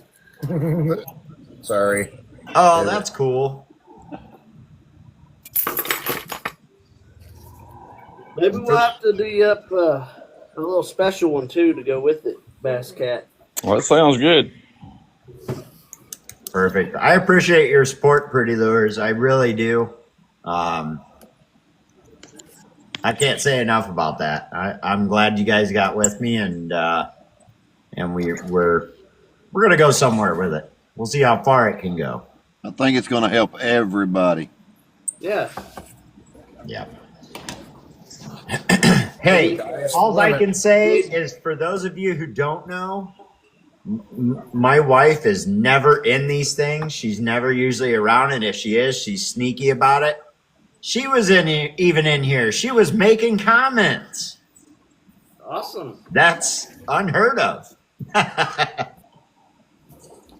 We got to figure out a way to get custom baits in everybody's tackle boxes. Yes. And to the norm.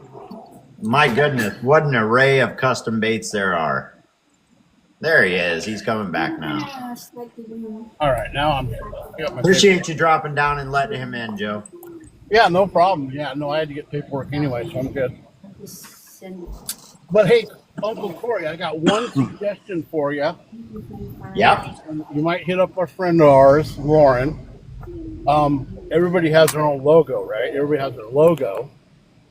So up behind you in your black screen there, you're going to have Pretty Lures and yourself.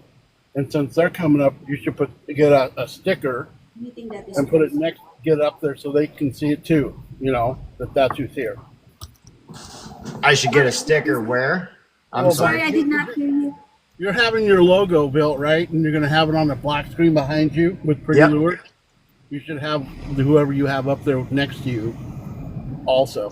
Yeah, so I don't have any way to print anything, and it's hard to get something like that around. We know a guy that did mine. Yeah. So if I can find somebody reliable enough to get me something like that, I'll do it. I do have my own printer here. It does do color printing, so maybe I'll have to see how that works out as well. But that is a great idea. Make sure and get them up here along with Pretty Lures. Pretty Lures is going straight into the banner that's going up here. So, you see that comment by Sage? Yeah, she said she knows a girl. She knows a girl. Sage is working on it for me right now because as Pretty Lures knows, excuse me, I ordered the banner before we did some talking. So your logo is going to be right up there with it in a very big manner, so that I'm not wearing a little sticker trying to keep you in the mix the entire time. So, it's going to be up there. You know, Jigs on Wheels has been on her pretty hard about getting some merch and some t-shirts because he's really wanting to wear a bedazzled shirt. Bedazzled, so you can see him rolling out. He said he'll have a bedazzled shirt and a big old Pretty Lures sticker on his wheelchair. And he wants it right meow. Yeah. I'm going to have to figure out a way to work that into the podcast. People seem to get a good chuckle out of that. Do it right meow.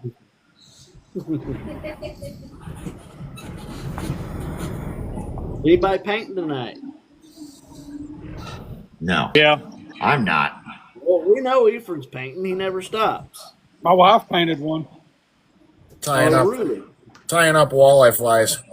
Yep. Nope. I think the next one's going to be a female. What do you guys think? I think that's a great idea. Yeah. Yeah. I want to get everything, the whole collaboration. I want everybody to know that they're welcome. And hey, don't be afraid to ask me. If you'd like to get up in here and let people get to know you a little better, get your following up, get your friends out there, let me know. Yeah, and we need suggestions more. If you have a good idea, please feel free to tell Corey. His success on doing this podcast will be the success of everybody. We're gonna Yes. benefit. That's what we believe. Everybody's gonna benefit from this podcast. I definitely did not even think about this podcast in any form or way for myself. I started doing the auctions, and honestly, everybody kept saying, "You got the radio voice, you got the radio voice." And I thought, you know what? I could really get people's names out there if I did something like a podcast, but I did not want a pre-recorded, one-on-one, just la-di-da-di-da, question back and forth. The chat's not involved. There's no excitement to it whatsoever. It was a little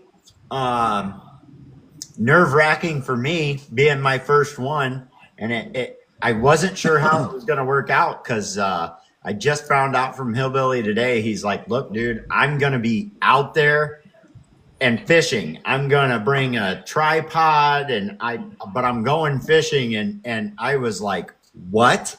How am I going to do this if you're fishing on a pier somewhere?" And my hat's off to Hillbilly Fish Slayer. He was able to keep in tune with the audience and still do his fishing and stuff. And hey, that was a big walleye that guy held up there. That was a good catch. That's huge. That was a great deal. Speaking of that radio voice, who remembers Casey Kasem? Yes, Yeah, I do. Yeah. What radio station was that? KTLA. KTLA? Because he'd always go, "I'm Casey Kasem." Yep. Yep. You Depends both on got where the you- face for radio. The other thing is we're all on all their social media He has the platforms. face for radio. Hey, why are you laughing so hard at that? I found that offensive. You can't let that go when he says something like that. Don't There's worry, other Corey. social media platforms that we can go out on and promote this thing, and you'll draw more people in. I mean, Yeah. Well, I was promoting it on. He was real worried about the whole flagging thing, and saying anything about us. I didn't see anything. I didn't, and trying to figure out what can be said is the key. Yep. And I know We were Bubba worried and them are that still they in have to here, be something on so another platform. yeah, I shared it out on the book, and I've had several people come to me about the tube, and I just don't know yet. Once I get a big enough following, maybe we can look into some of that. But you got to think, a lot of us are stuck in our ways. If we're on this platform, this is where we feel comfortable, and this is where we want to be. And I'll be honest with you guys, this is home to me. This is where I started. This is where I'd like to be. But if need be, we'll do what we have to do to make sure the information gets out there and that everybody gets represented accordingly. Yeah. So, Well, it worked. What we have discussed, it worked. Hi, yes. Yes, it did. Well, that's what the wife painted, Barrett. That's her first time she's ever picked up an arrow, right? Right, Rosalie and Uncle Corey, you guys need to grow together, right? Yes. That's pretty cool looking. Oh, nice work. That's her first time she ever picked up an airbrush. Ooh. Well, we know who paints in Brasher's house. I'm gonna get her behind the airbrush soon. I've been telling that for a while. You got to quit.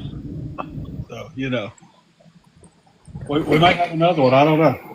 You're going to come on my live at my first podcast and tell me I got a face for radio, and everybody's cracking up.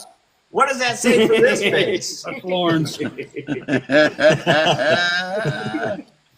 Why do you think my camera's off, Corey? Right? You have a better face than I do. I try. You guys, you better be ready, okay? You're all gonna be on the list. Uh-oh. I've been on On all the naughty kinds of list or lists. the nice list? Yeah. Well, They're chasing me every day. he can get even on the spot. Swamp got that one. I am starting a list. So, I'll put Hillbilly Fish Slayer on there as the first guest, and I'll keep that list going. And that does not mean I won't bring people back up, as time goes on. There's a huge community out here, guys, and we're only seeing a quarter of it. Some of these guys don't follow us. They're a private account. They've never talked to us. We've never talked to them. As a matter of fact, there's a lot of people that maybe Pretty Lures knows that we don't know. And the more popular this gets, the more people are going to tune in, the more people we're going to get to know and network with. And it could be a big thing, man. We're going to give it a shot. We're going to give it a go and keep up the hard work at it. So It takes time, and maybe eventually you might end up with Joe Rogan sitting in here for you. I haven't gotten my invoice yet, David. Lawrence. I need some more highlight green. Uh-oh. We can do it whenever you're ready. I believe It's going to Lauren's we got house. that violet for you already too, Lauren. We got the what? We got that violet paint. Oh, What violet. about highlight blue? We got highlight blue yet? I got a call from Ethan on all that. On Yeah. the other highlight Right here. colors. Don't think I forgot about it. I Well- don't. You ain't got to say that other stuff, but you just let me know when you get that other stuff in. No, shut up, Barrett. Shut up, Barrett. Yeah. Yeah, what's he talking about, Barrett Barrett? knows. Barrett knows what I'm talking about. No. And Rosalie knows. Y'all just That's keep the that quiet. $5. I know. Just keep it quiet. $5. Hey, there's highlight green. Yeah. What about highlight blue? We got the highlight blue floating around. You guys ready to paint these yet? I painted one. What are they? Hey, what? It's the cross. Yeah. Wait, Oh. something like I ain't even got one. I'm I ready. got one. I wasn't even special. Yeah, Ethan said, I opened my box and I was like, I guess I ain't special. Ed. Hey, friend. I got one.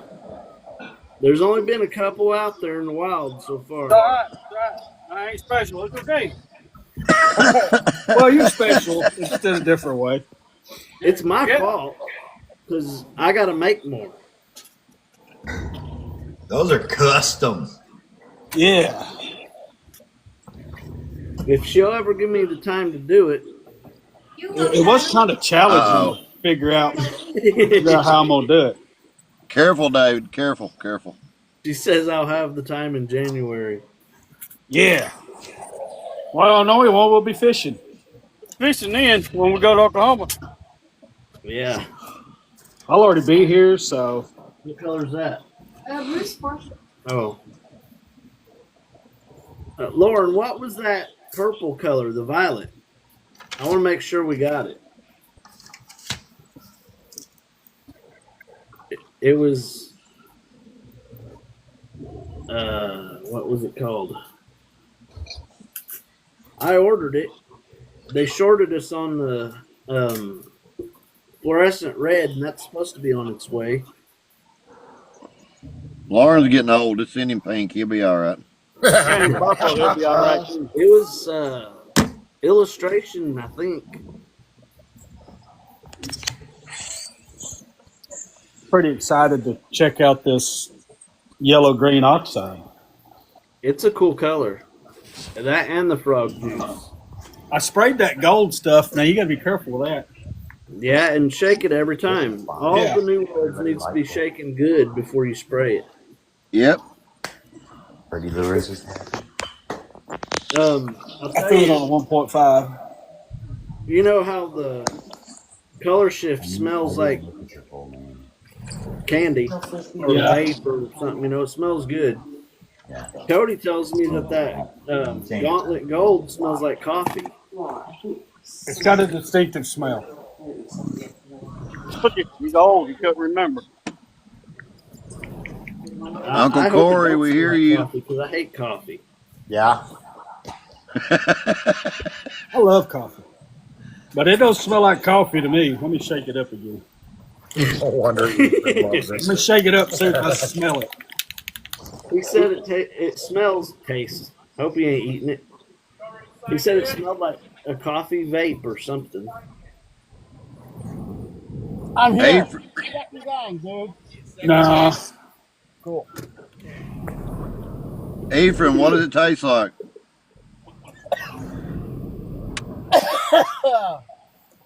Paint. Oh, fuck. That's funny. Taste you and me. I hate to say this, but I got this big suck ass here at work to buy pizza for the employer. I just caught him again, took his picture. Why are you taking pictures of yourself for, Joe? Look at her back there working. Always. Yeah, I was talking to the wife. She said she got some friend requests, and I asked her if she changed her last name. And she had officially her last name is not mine. That is her last name, but she was getting friend requests. I said, you change your last name to mine, and you're going to get a lot of friend requests. I did not send one. It'll be Aunt Corey. Right?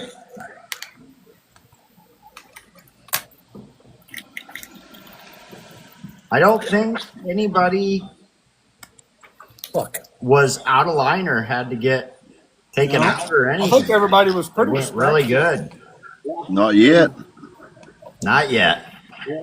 Well, my biggest worry wasn't the people that were in here to be in here and conversate. It was, you get those drive-by people. You know what I mean? They just kind of fly through and make a snide comment and see what they can stir up.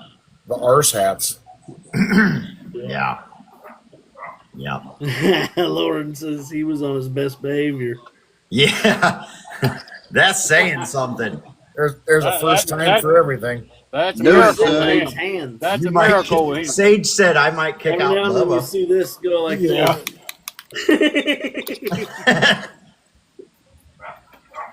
Lauren can't even behave, and we show up to pick up stuff from him. So.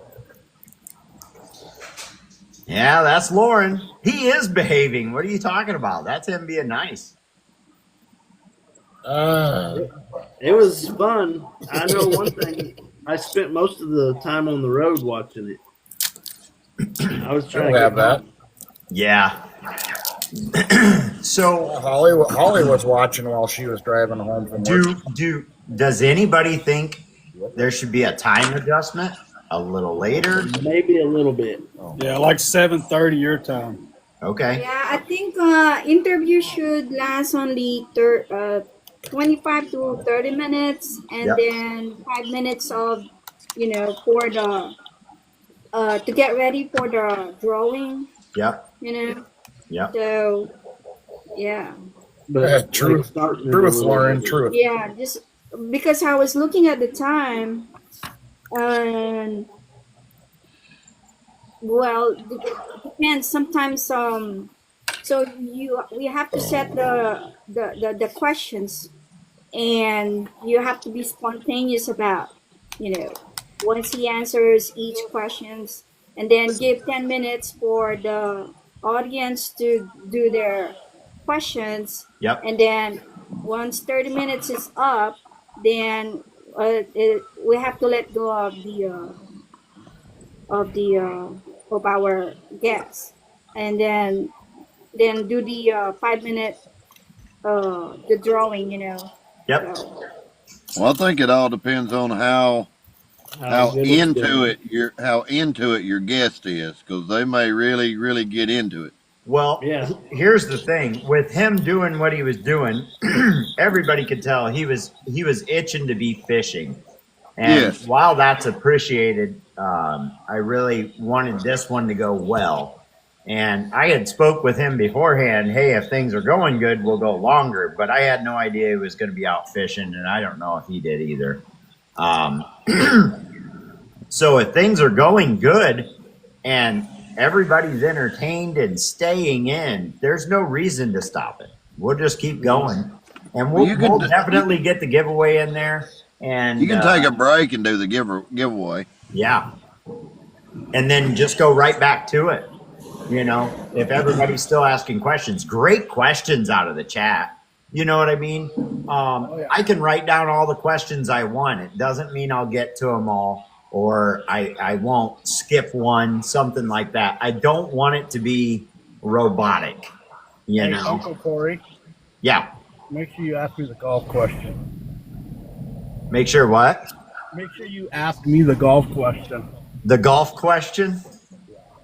You like to golf? I used to be a professional. Yeah. Hey, nothing wrong with that. That's exactly what you're looking for. Yeah. They have a professional golfers in Mexico. Well, first I started out as a landscaper, and then I moved to the ball boy. Well, I was just checking. They have to have something, right? All the swimmers and runners and jumpers are here.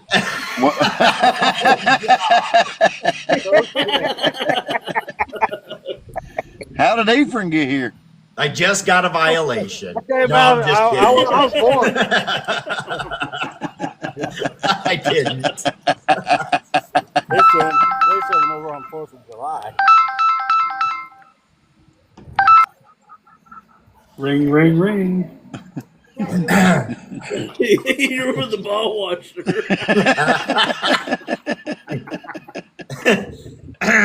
We're going to leave that one where it's at. Dang. He might still be. Yeah. You tell us, Swamp. I keep things to myself. Hey, I want to give a big shout out to my moderators. I know you guys didn't have to do much, but without you guys, I definitely couldn't do it. You know, I need you guys to have my back and be in there and ready to go. Bubba, thanks for getting the number generated for us. That was the fairest way I could think of doing it. And anybody that's in here right now, if you're in a private account, you're definitely not going to be part of the drawing. That is the best way and fairest way I can think of doing it without having to thumb through a bunch of numbers and make sure there's no doubles and all that stuff. And I'll make sure and explain it a little better. I thought I told everybody, you know, if you go to that top right-hand corner and click on the number of people in the chat, you can see what number you are. Yeah, well, let me tell you this. I looked after right as the drawing was happening. Yep. And I was number 20, okay? Yeah. When you were explaining it, I looked back and I was number 16. Okay. And I was number 19. So because people go in and out. Yeah. So they got to understand it is the number you are at that moment. True. If somebody has a better way of doing it, and I am not talking about the wheel where I got to type in everybody's name. No, yes, that's the easiest. Huh? That's the easiest way right there, the way you did it. I think the way that you did it, Corey, was perfect. The unfortunate side is, okay, so when Bubba did the scroller, we all watched it scroll. It stopped on 19. I instantly hit the number up top, scrolled real quick, and I saw Bass Cat right at that very moment. Yep. Now, Polly just brought up a very good point where if people are hammering away on the likes, or maybe they happen to send a gift, or somebody exits the whole live itself, maybe at that moment, numbers are going to change. Yeah, they will. So that's the reason I said at that moment, that number is the one who won. So, like if Bubba let the scroller go, boom, 19. If Corey's looking at the numbers, and that number pops up and he swipes real quick to that number, that's the number. Yep. In my Yes. What about a screenshot? Yep, Here, this is our screenshot. This is your numbers. This is Correct. going now. Yep. Yeah. Yep. So Maybe we're gonna I'm put it that Corey, way. Uncle Corey. I'm on your side. I looked right away as soon as I saw 19. I'm like, I don't even know where I'm at. I never looked. So, you know. Yeah. See, the thing is while that wheel is turning, if somebody gives a whole bunch of gifts and moves their name up the board, Yeah. that changes everybody at that moment. Yeah. So Well, when the number It's- 19 That come makes up, it even better. That makes it y'all even are better. making It's this more way random. too It's complicated. even more random. Right. yeah, I mean, you're absolutely right. It's more random. yeah. I mean, if Some people aren't going to. $7 bait. I'll give you 10 just to hear people not to bitch. Well, yeah, Right. you Yeah, know that yeah. ain't good. You could give them 30 bait, Joe, and you know somebody's going to bid. oh yeah, someone's gonna. Yeah, there's That's some way what I'm somehow. saying. I'll When be back. Bubba's phone hit 19, and if somebody was looking and her name was 19, and somebody gave 2 gifts and they went up one, by the time Corey gets down to 19, that person is changed. Oh, well, only okay. So if Corey already has his screen open, and Bubba, whoever it is, does the spinner, Corey has the current locked-in numbers when Bubba or whoever hits the scroller. So at that point in time, those are the locked-in numbers. Right, but he'd have to take a screenshot of that. Well, I mean, Because- in the end, we can only do so much. Right. Yeah. Well. Yeah. Absolutely. I mean, like Joe said. I mean, if somebody gets butthurt over because their name got moved because somebody gave a gift, that's their tough Not Sage. duty. Yeah. Good night, Sage. Night, Sage. Thanks for being in. Appreciate you. She's actually the one that made my entire logo. You guys are going to see that. Hopefully, I'll have some stuff by the next podcast. I know it's saying November 24th to December 4th for my big banner. So I'm praying it's sooner than later, but That's okay though. it'll get here. It'll work. I don't know. At some point, some way, somehow, whoever was where, what have you, someone's going to get upset, and it's unfortunate. But Hey, David. Dang, Bubba and PRS are Take a out look here. at that I'm bait going to invite Lauren's them in. going. What bait is that Lauren has? Lauren, show me that bait. What bait is that?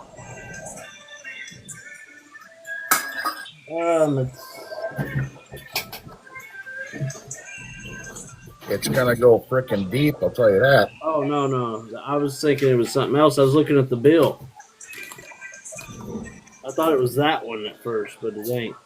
That's a 1.2 what you got. Yeah, I don't know. I typed in tadpole and this is what came up. Huh. I think. Didn't someone say that's what it was before? That's not the tadpole that I'm used to, but that's what came up when he typed it in. That's not by Heaton at all. Here's how they come, David. I got them from a guy that was quit painting, but they come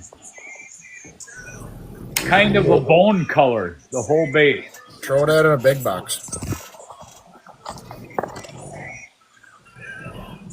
Kind of tough to see it all in a little box. I can't. Send me a picture of that, and I'll try to find them. There you go. I don't know how to screenshot with her phone. It's a Samsung. I'll do it. I would say I It's your can get it. volume and power button at the same time. There you go. Got that? 1, 2. I'm even clueless. Okay, and then. There you go. All right. Can you back it up a little bit? I need. Yeah. Okay. Now move forward. All right, there you go. Okay, 1, 2. All right. How you doing, Crazy? I'm doing good. I got something to show you, man. Uh-oh. I like that, buddy. I told you. That's a Just nice send me the bait. bill. I love that color. It's almost Wally Diver esque. Yeah, Very almost. similar. Look at that mouse. Like very That's Wally what the hair. Diver. That's what the hair that you sent me. Nice. How was that hair? Love it. Absolutely love it. It stacks perfect. Crazy Jigs, It I just spins want to well. let you know I've been calling this USPS and they cannot give me any reason at all, but all they could say is that we have to wait one more day. I mean, I didn't If want they're to not bother y'all or gonna nothing, deliver but that tomorrow, then I'm gonna send you another one, okay? what throws me off is where I ordered it the day before, and I figured it should, Got a baby. the guy here, but he kind of. That's why I reached out to y'all, asked where y'all have the tracking information and stuff like that. I mean, I wasn't trying to be a burden or anything. Yeah, I sent that first before the second one that you received. So It says in once I drop Roanoke. it in the mail, I really don't have any control on that. So even the Allen postal office here in my city called me, and I told them I need Virginia to send that right away because my customer need that really badly. So Cause I had some. yeah, they said There's all they could say is send the message to Virginia, and they could not. They don't have also control on that.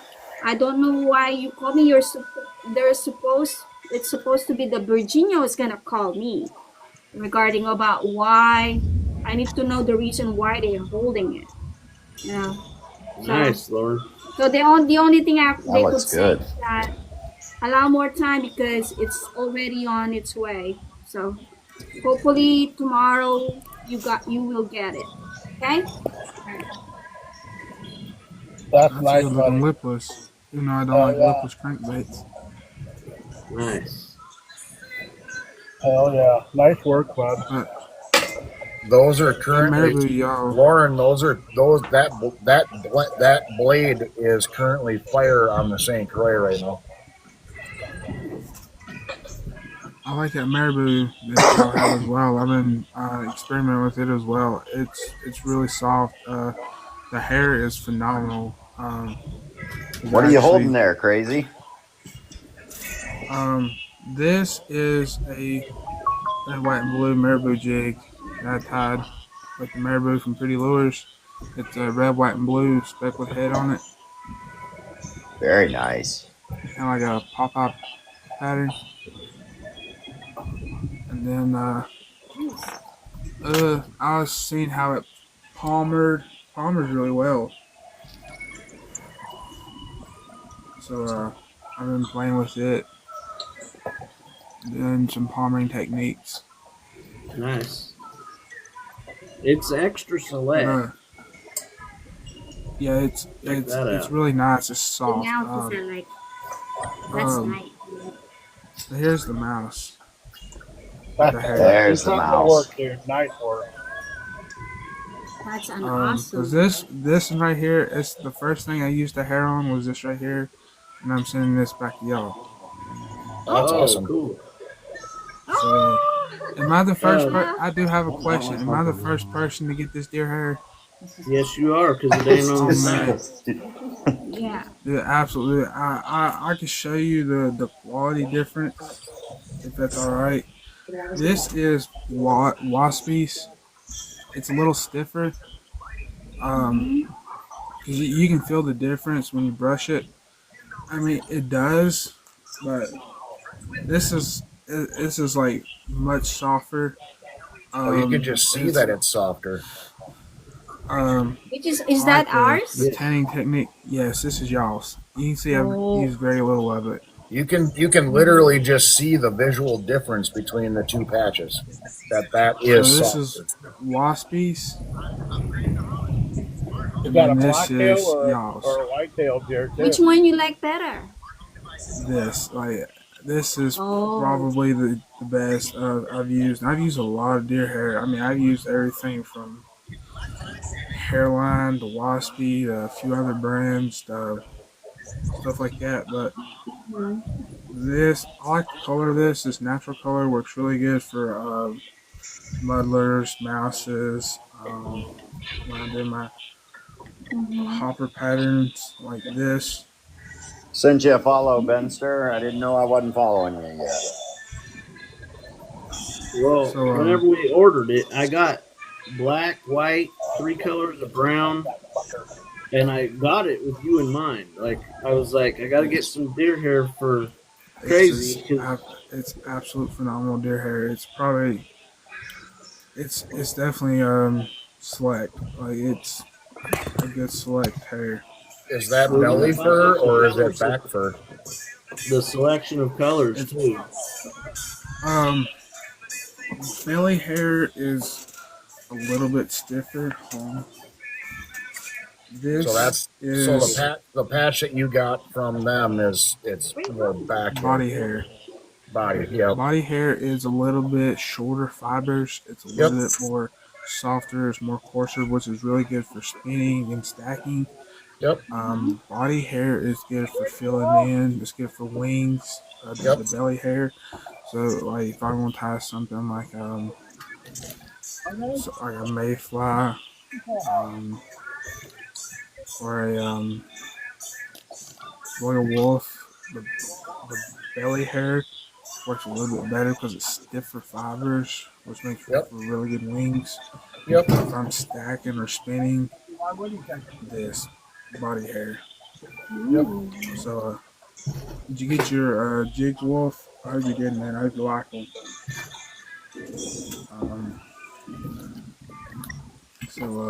That's.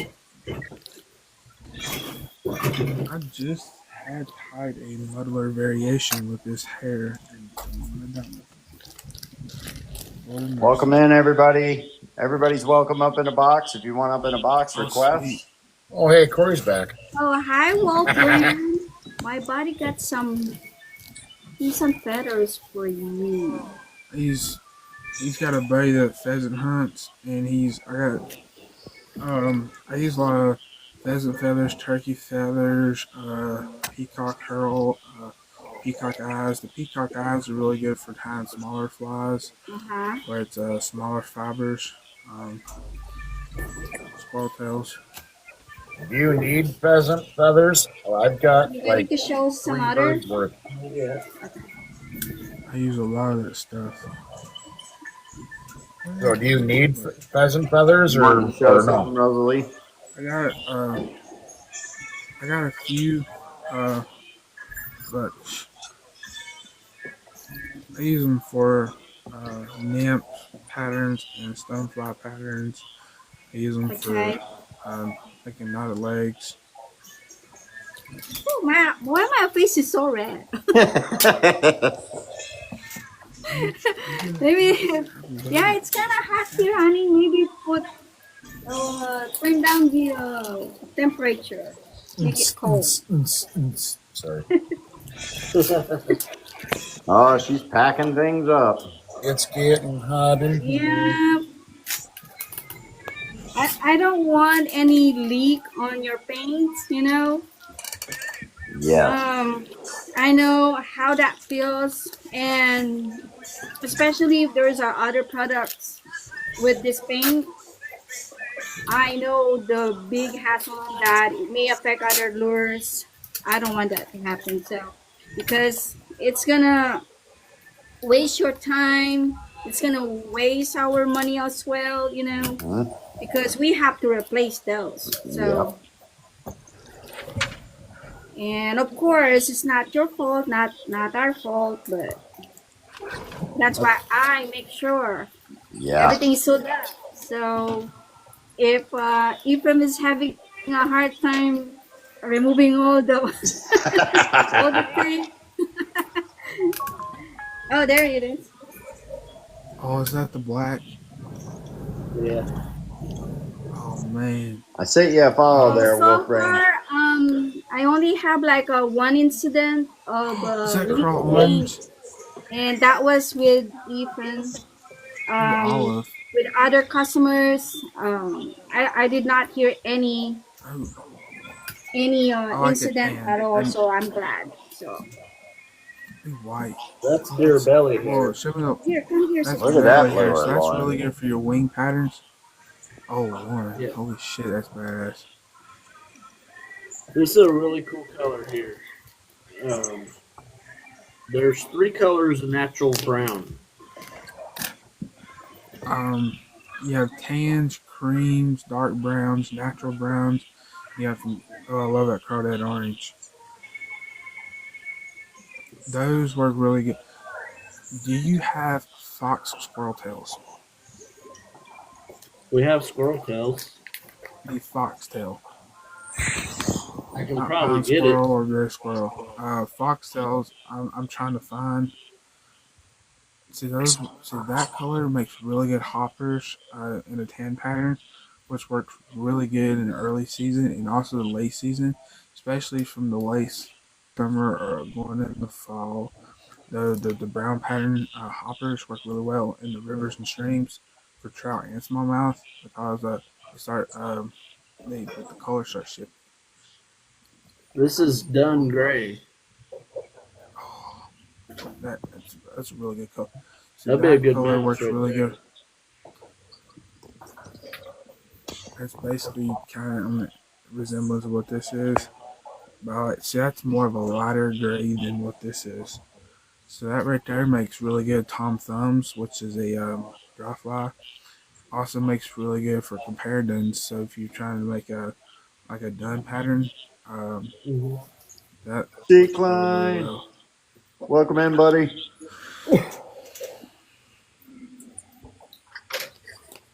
Sure does stink. I tell you something else, if you can get your hands on it, and you probably can, and it's this right here, soft hand hackle. Anything like that you need, let us know in a message and This I'll stuff look. for me is like gold because I show you the reason why is a lot of people knock me for them, but I make mop flies, which different colors, which makes for a good different presentation. I use them for collars for my wet flies and stuff. This is a mop fly in the number 10. So they work very, very well for trout. The mop chenille that I use is basically feather dusters, like dusters. Yeah. Because I'm cheap. I'm trying to find a tan color. Hey, it works. It really does. Like, hey, if it works, use it. I've caught Hey, more off Uncle the Corey? freaking iris. Yes. I got a whiskerless catfish now. Do you? Whiskerless. I do. What happened? Well, I pulled them out and I painted and I dropped them on the floor and I can't find them in the carpet.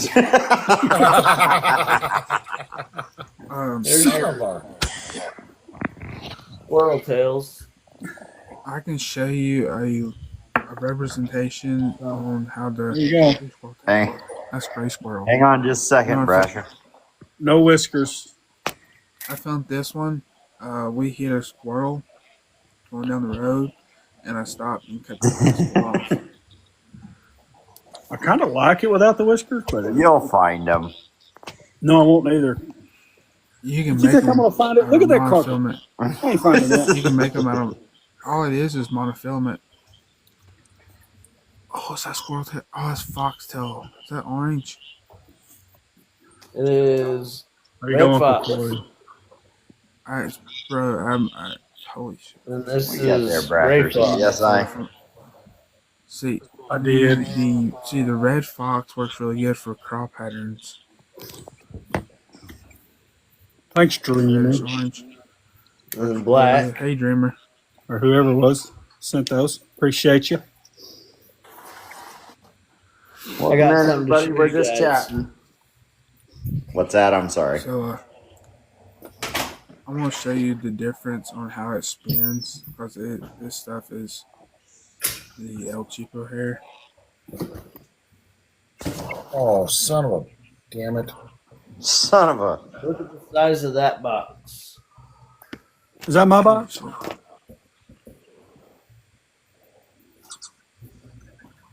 Is that some new stuff or what? This is all us gearing up for Black Friday. Nice. For the Chanel. Wow. But I got some bucktails that's gonna be hard to let go of. Excuse me.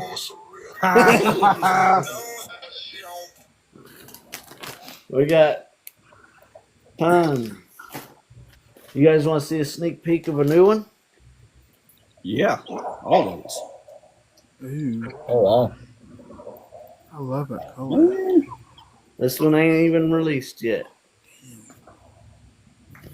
I mean, Pull it I out can for you. I can mail you samples of the color to nail it to the tails. Hey, Uncle Corey, do you leave your rubber bands in or when you clear, or did you pull them out? That with the I left them green, in when I cleared. Okay. But mine were tucked in pretty good. Mine are tucked in pretty good too. I'm sorry, Crazy. Go ahead. That color with the emerald green would look really, really good. She said, "What are you showing?" So it looks like the next one will be on the 2nd of December. Next podcast. I don't know how to work this camera. We'll see.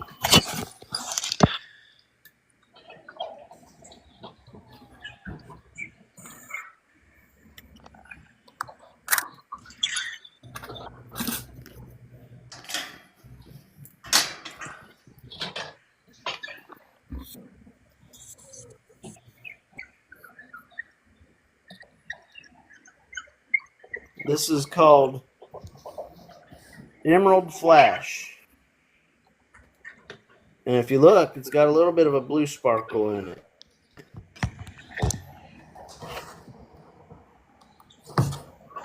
It's got the green, but every now and then you catch a blue glimpse. Yeah. But all of our exclusives. I'm streamer. But you guys see these bucktails. We got colors I've never seen before. You have my attention. In the chat, Crazy. Somebody yelling at you in the chat. Little baby blue. Oh, I like that color. That looks like a bit of an ice blue. Mm-hmm. Yeah. That was chartreuse. Light blue. Fire.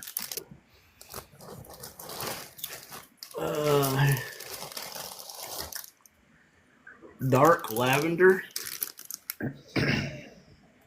Yep. I've never seen these colors. I got one.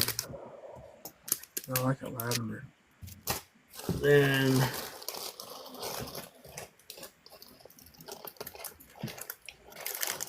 this one, fluorescent green.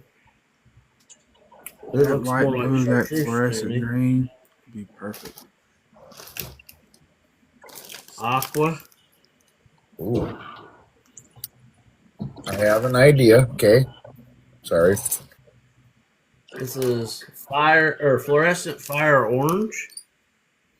Very nice. We got a few different oranges here. Fluorescent orange. Dave, Black Friday is coming around and rent is right after that. Will you stop? Regular orange. Here's one I like. It's just straight brown. That's root beer. Yeah, browner up here. Yep. Where's the one? That's a really It good was color kind on of a smallmouth. rinky-dink tail, but it was a really good color. I told her, we'll keep that.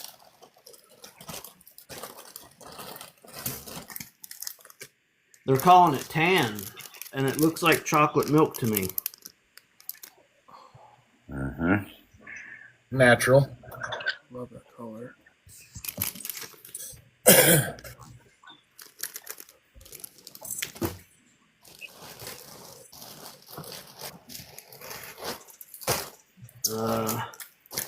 This is a hard one to say. Fluorescent red cerise. It's that bright, hot pink look.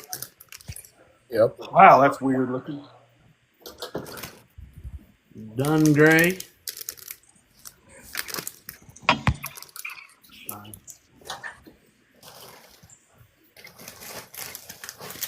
That's a good one right here. The olive. Look at that tail. It's a big one. That is a very full tail. You can get me those tails in that one we talked about. Oh, daddy.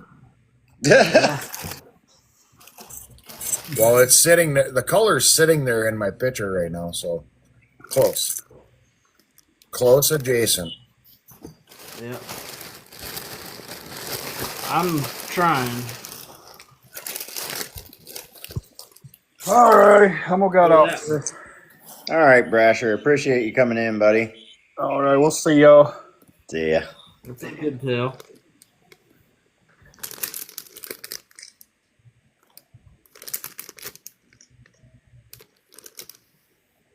But I want them all uniform. I use a little bit of it.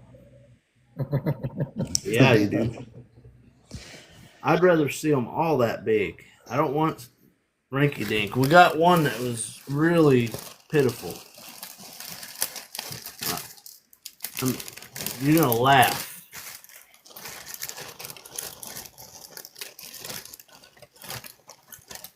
This was a full tail.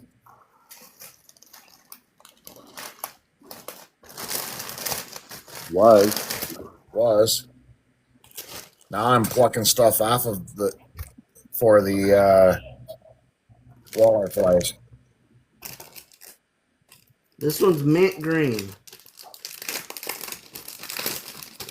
But there ain't enough on it to even sell it. Look at What that. the hell is that? Look at that. That one ain't getting sold. It's getting sent back. Yeah. Agreed. That ain't gonna work. How could someone let that go out? Never would.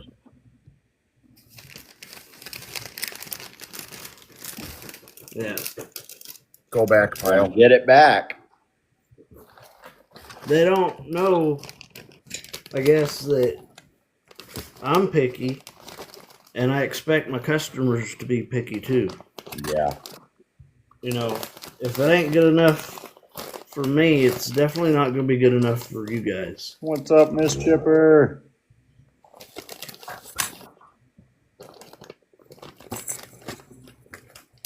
But we got every color they make now. Dreamer, welcome in. And black. Except for mint green. David, I'll send you a couple of the ones that I make, and then you can hold it up next to the ones you have and compare it. All right. Yes, kid. They missed the mark on two of our chenille too, so they're gonna have to remake them. They weren't quite the same as our previous one. Still from the same people or different? Yeah, I mean they just messed up on a color. The quality's good, and it actually would be another cool color, but it wasn't what we ordered. Oh, Miss Chipper. Hopefully you can catch the next one. I thought it went really well. Everybody was entertained and loving it. So We'll be doing another one on December 2nd. I do believe I'm going to move the time just a little bit later. So that may be the case that it starts maybe at 7:30. I haven't quite decided, but I'll definitely be putting stuff out there so that everybody knows what time again. I'll show Yeah, you here when that would be probably a perfect time. You think so?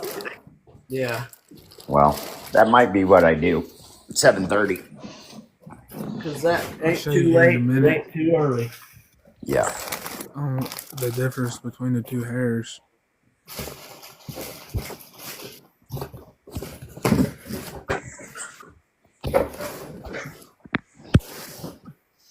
TikTok AI is telling me podcast discussion. Join the chat. We are in the chat. Yeah, we're That's here, fine. dum dums.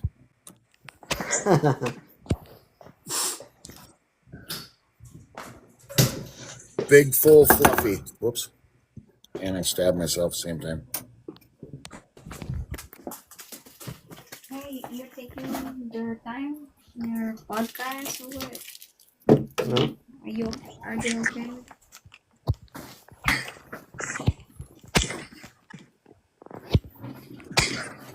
Full and fluffy. Yep. This guy, I do a lot of too. It doesn't look full, but you line the bottoms up, it's a whole lot taller. Yeah. You're still getting a lot of hair out of it. But this guy right here, that's the way my it friend. should be. That's my friend.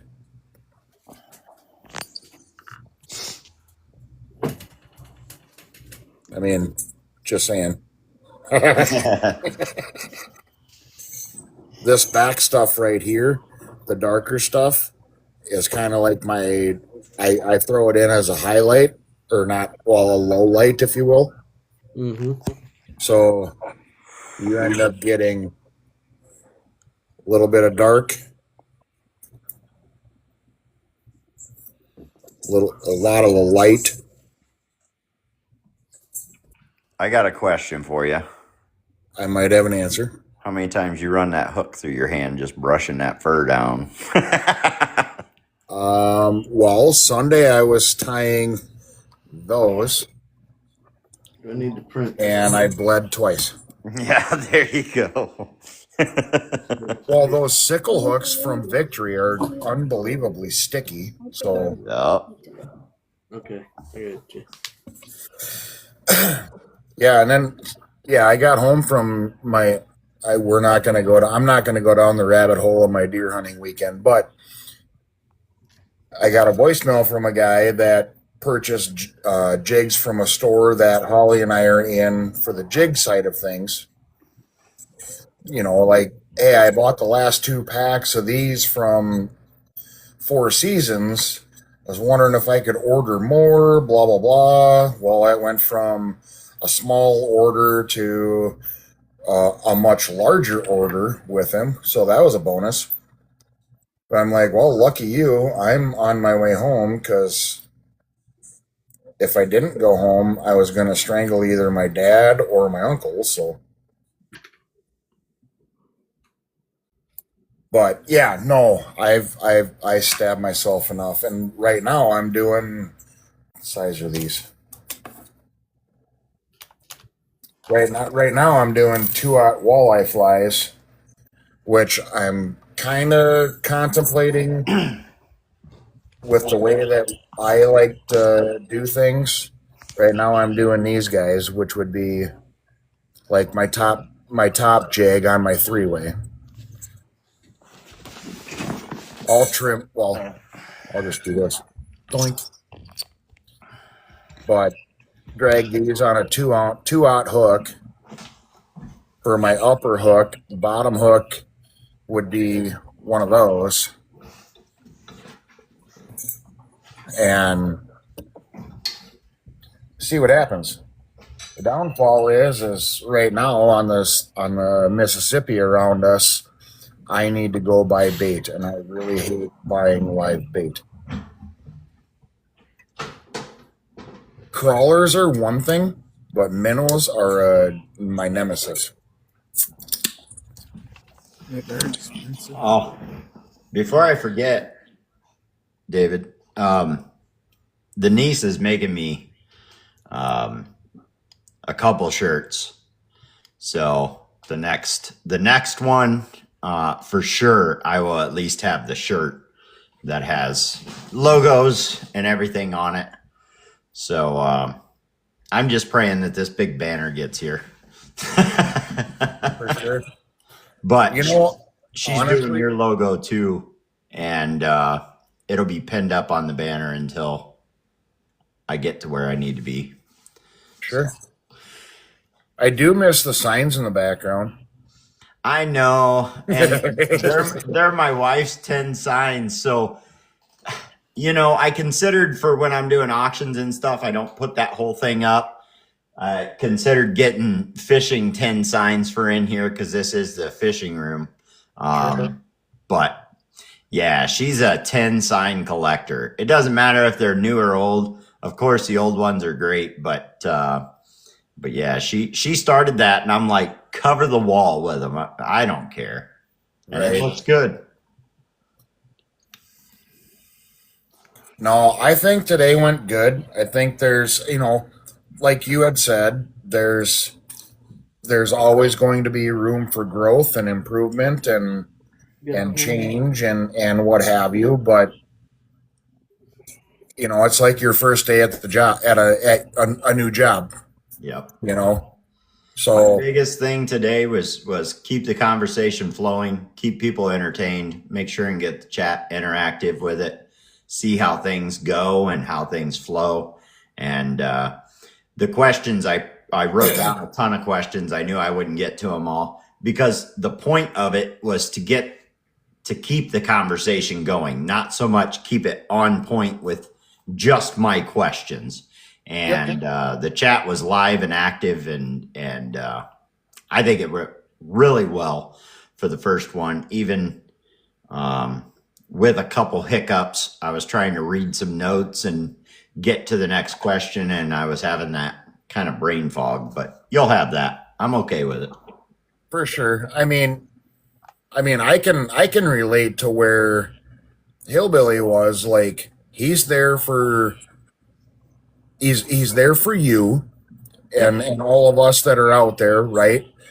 And also he's there for the fall brawl. And I'm not okay. I'll speak for my side of things. I won't fault him one bit. Like, at the end of this whole entire thing for the fall brawl, whoever brings home or brings in the biggest walleye is leaving with $140,000 Warrior boat. Yeah. You know what I mean? So it's like, I get where he's at.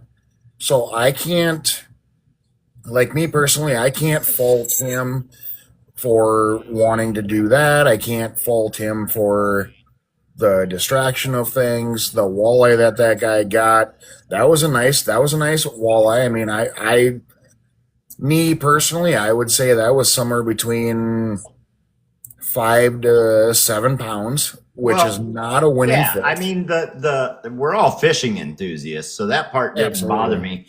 I was worried about the lighting, but that guy, he actually set himself up pretty good. He had good lighting.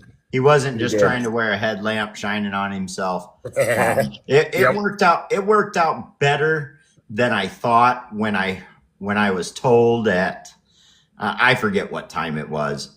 And it wasn't that I was faulting him. I was just concerned. I was like, is this going to go the way we planned? And you know what? It went how it went, and I think it went good. I definitely had a backup plan in case, he was out there in 20-mile-an-hour winds and we couldn't hear anything he was saying and stuff like that. So, I remember him saying something about being windy, and I'm like, ruh-roh.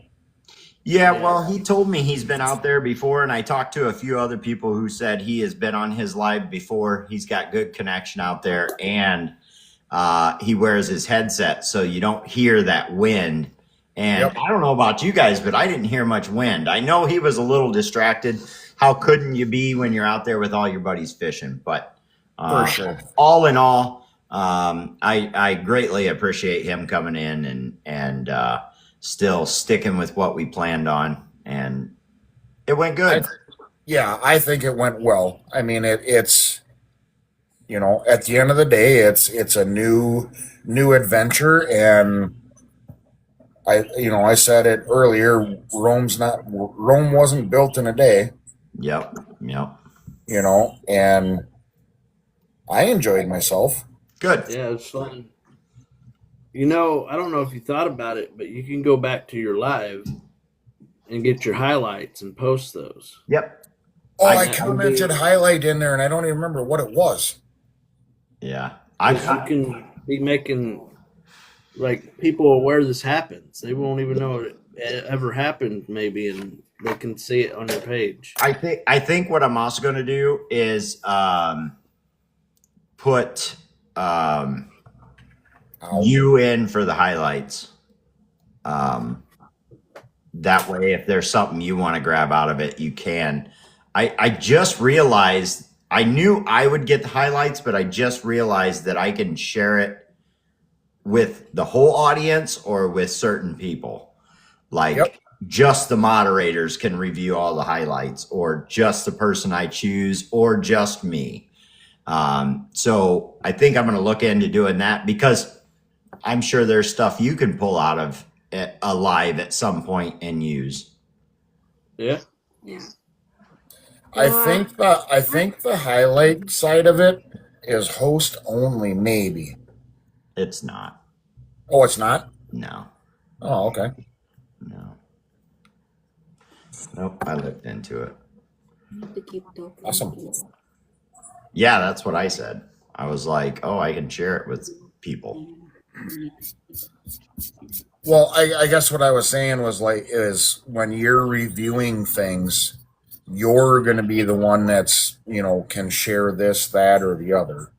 So there's two different ways. I can share out whatever I choose, or I can take and, let's say, Pretty Lure, I can make them a moderator. Not that they're going to do anything during it, but all moderators, I can make it shareable to them, and they can watch the entire live. Oh. Yeah. Well, that's freaking slick.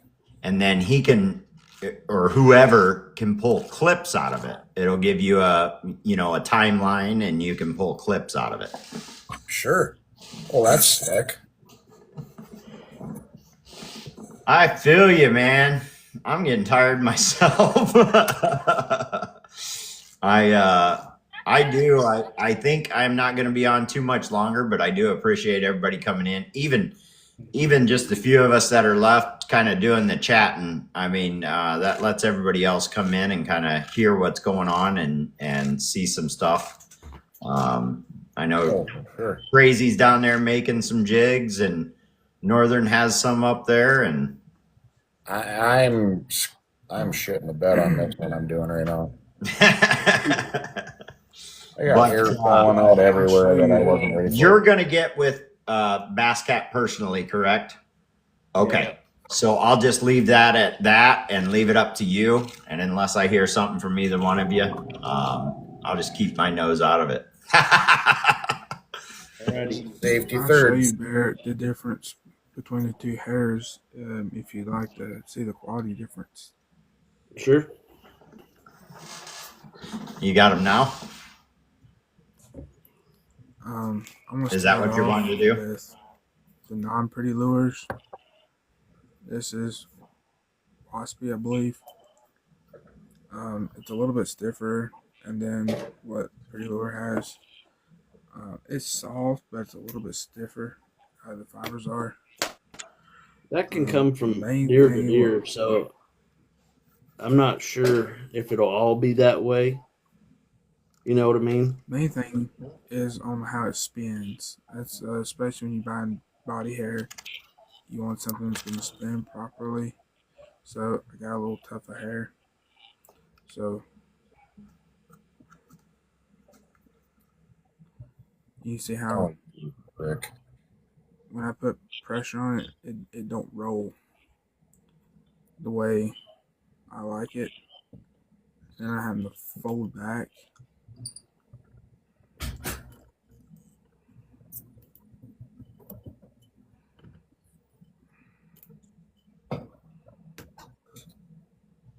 And then what you have is entirely different, which I like, which I can use my thread to control it on where I want it to train it.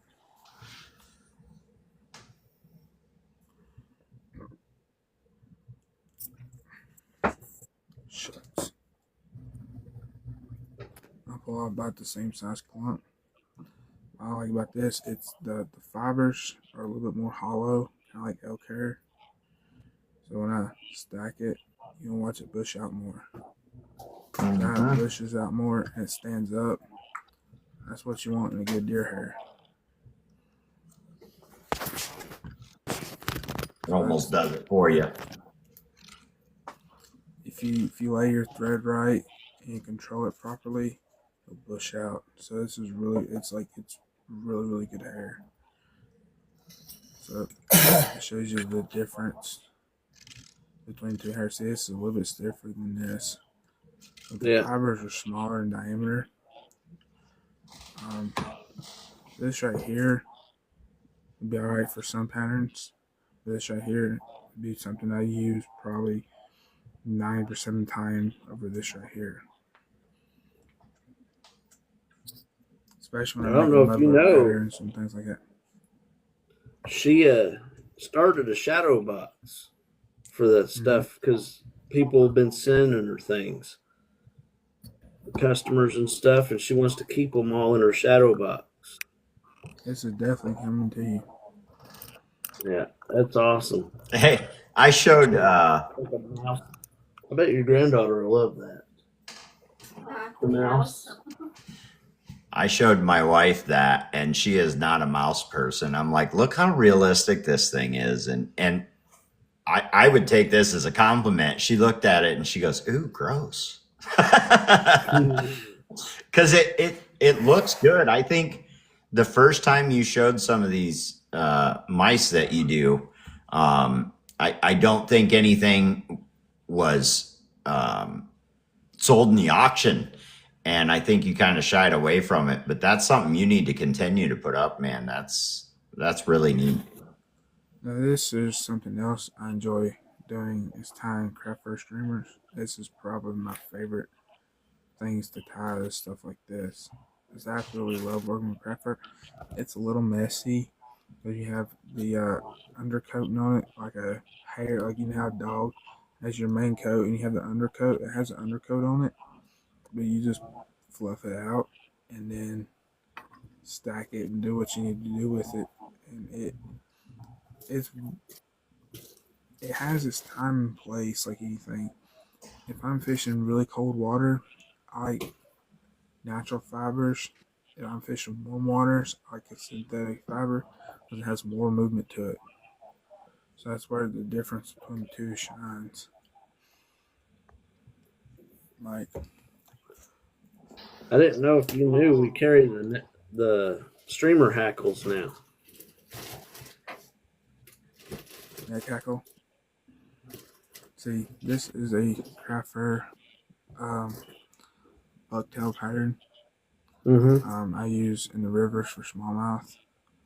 I use this a lot in mid to late spring, going into early summer for fishing rivers, sticking rocks. Marabou works great in March and April. Marabou jigs really shine in those time frames, ticking them off the rocks. I've caught a lot of smallmouth. This past spring, I probably caught between March and April, probably 75 to 100 smallmouth in the river, due to my work schedule, just off of marabou jigs. Just small marabou jigs, preferably red and chartreuse. Great spring color. To me, I mean, all jigs, all the time, work. But I know a lot of people like use them at certain times. I'm a big fan of jigs, hair jigs, and different jigs. If stuff's not biting, I usually throw a jig on and turns that around. oh, absolutely. I have never fished for a bass with one of those jigs. I caught my biggest. My PB was caught on a hair jig.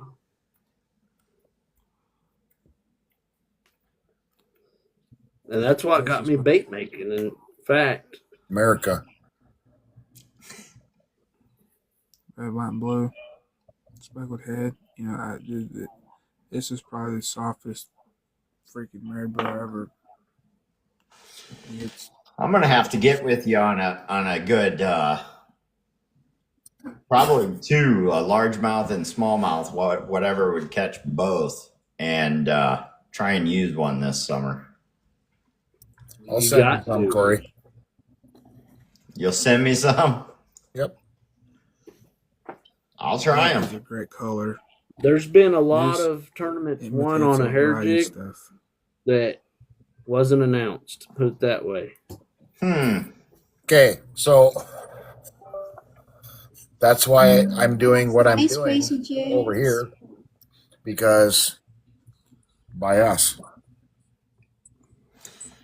Are those walleye specific? No. That's smallmouth candy too. That's smallmouth candy. Yep. Those right there, late fall, early winter, are freaking great. In my opinion, the only currently thing tying that this would be fly. a stick of dynamite.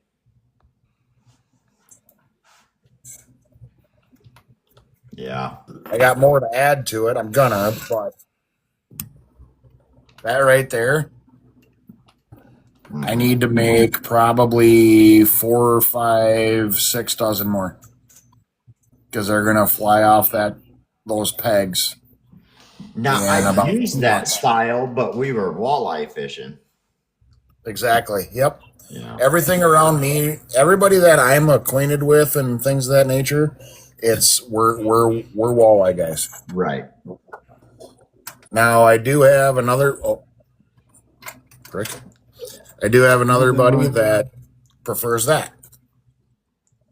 Have you done a perch pattern yet? Oh. A perch pattern. Holly has. I don't know where it is right now. I use a lot of white, white with a little bit of red in it. Jason's That's caught me a lot of fish, this time of year. This is smart. This is Purple and white is another one that's a banger here. That's the only difference.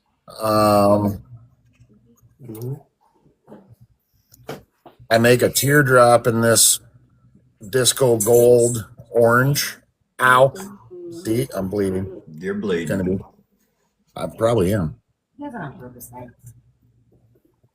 But disco gold with an orange belly, a little bit of fade up the side, even on my teardrops. Super dark water. I mean, we fish chocolate milk like year round on the river, so yep. For some reason that just stands out. Same with purple belly, white top. Sometimes just straight up like June bug is dynamite. We're gonna Which get a really dark purple would be. I think with the purple, well, here. Just made my back spasm again doing this. Uncle Corey. So yeah. Oh. That's a tank. I caught that on a hair jig. Oh my goodness. And from that day on, never fished with a store-bought bait. That's great. I gave them to a guy. They showed up we had a yard sale when I first moved in here with her. And the dad said, "Hey, got any video games?" And we're like, "No." And the little boy said, "Got anything for fishing?" And I was like, "Man, did you come to the right house?" Oh, I remember this. He walks up, and I go in the house, and I had my old tackle box full of all my store-bought stuff that I haven't used in like 5.5 years, 4.5 years, something like that. And I showed it to him, and I said, "Here." And he's like, "How much?" I said, $20. My tackle box was like, what was it at Cabela's the other day? Oh, it's 59, like, something like that. Full of baits. Yeah, and the dad won't buy the He kid. wouldn't buy it. He said, "Oh, he's got No, plenty." And I said, "Hey, take it." Yeah, he gave the whole box. Very good. With lots of fish tackle to the kid. And she's like, "Why'd you do that?" And I said, "Because I'd rather see that kid fishing than playing video games." Yep. I Dad do it all. won't buy because he wanted video games. I have a tackle box I keep in the boat, and if I come back to the launch and they're fishing at the pier or on the bank, I pull that tackle box out of the boat, and like the last time I was out, there was 2 kids standing there, and I walked up, and they were with their grandpa or uncle or something. I said, "Do you mind if I talk to them?" I said, "I'm a custom bait maker. I have all these custom baits, and I love to just hand them out to kids for free and keep them into fishing." And he's like, "By all means." And I walked up there, and both them kids followed me. Now, neither one are of age to be on here in any auction or anything like that, but tickled. Those kids are tickled, and I'm sure that kid was. And they're going to talk about that forever. I did that. I went up and asked us. It was the same thing, a grandpa. I said, "Hey, do you mind if I give them a lure?" It was this little girl. I said, "Hello, do you like purple?" She said, "No." I was like, all right, then. Never mind. You want to see something Corey painted for me there, David? Oh, cool. That's was one of the blanks that come from your place. Dude, I really love this thing. That was one of my freebies from you guys, and I had no idea what to do with it. And I showed him the blank, and he goes, "Oh man, can you do that in this type of color?" I know it's like off the wall color, but dude, this color is devastating on largemouth area. That color is awesome. Fish will bite it. Then he wanted what are those flicker 4s? Flicker 4s. Yeah. Good job. So this is all my TikTok stuff. There you go. Lots of stuff. That random color that I told you to surprise me with. Yep. Dude, I seen it. I was like, I love that. There's that. Nice. There's that random. I had told him to surprise. I wanted one in the blue splatter. Yep. I told him to surprise me. That one That's is. a nice yellow. Love it. Yep. I like it. It almost has a bone look, but then it's not. No. Yeah, It's got an overspray of brown with a brown splatter on a yellow. Is that where you got the brown splatter from the other day when you were doing the painting? Yeah, I kind of did the same thing. Yeah. It. You're like, "Yeah, I did some brown splatter. Most of the time it's red or black." Yep. And you did brown on a lure, and then you did it again. Yep. I like to mess with the splatters, man. It's always red or black, red or black.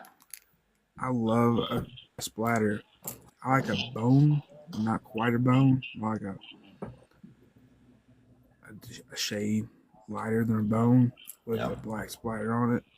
I have no bone paint at all. And what I do is I mix my own, and I'm not the greatest at it, but it always comes out a little bit different, but it is close, and nobody has said anything about it. I gotta give me some. I found out number 8s. It's the size hooks these flicker 4s take. Is it? If you get them, yeah, number 8s. I looked it up through Berkeley. Okay. And they recommend number 8s because that's what they come with. So Yep. Now we know. There we go. I think the smallest I have is 6s right now. I need to get my hook ratios up. And here's what I got from Brasher. Oh yeah. He said I can't imitate this color again. He said I don't want to done toadies, but I can't do it again. So Yep. 101. We need to look at the. What you got there, North? Holly's special. Hey, what's that? Why it's like that? Oh, oh, oh. It's the humper, honey. Took a second, but you're catching on to what's going on there, right? Yeah. Are you catching on, Crazy? Yep, that jig definitely got a. It's got a It's little. it's got a woo woo, and by the way, it's like It's arms. it's Oh, it's stiff. solid. It has a wing. How are you gonna catch with that sucker Definitely got a fish? hard though? on. Sucker fish. Get out of here. Oh my goodness. Oh. Here's another little. Sometimes things Happy slip. mistakes. Most definitely Brasher. Dude, that's Another a beautiful jig, man. real small fun one that Holly did.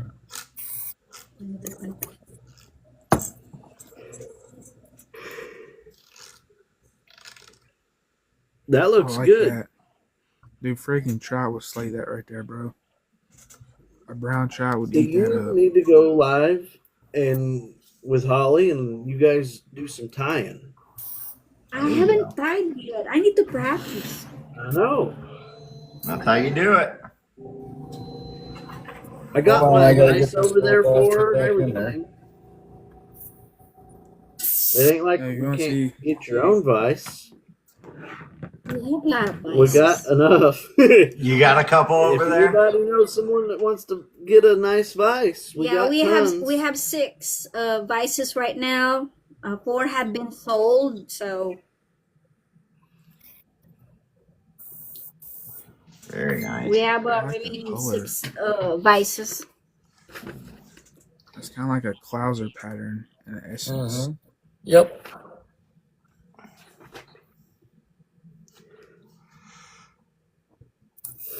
Ooh, what's that? Make it bigger. Which one? Crazy. What are you showing us? Oh shit! Down, down, Something very, very small.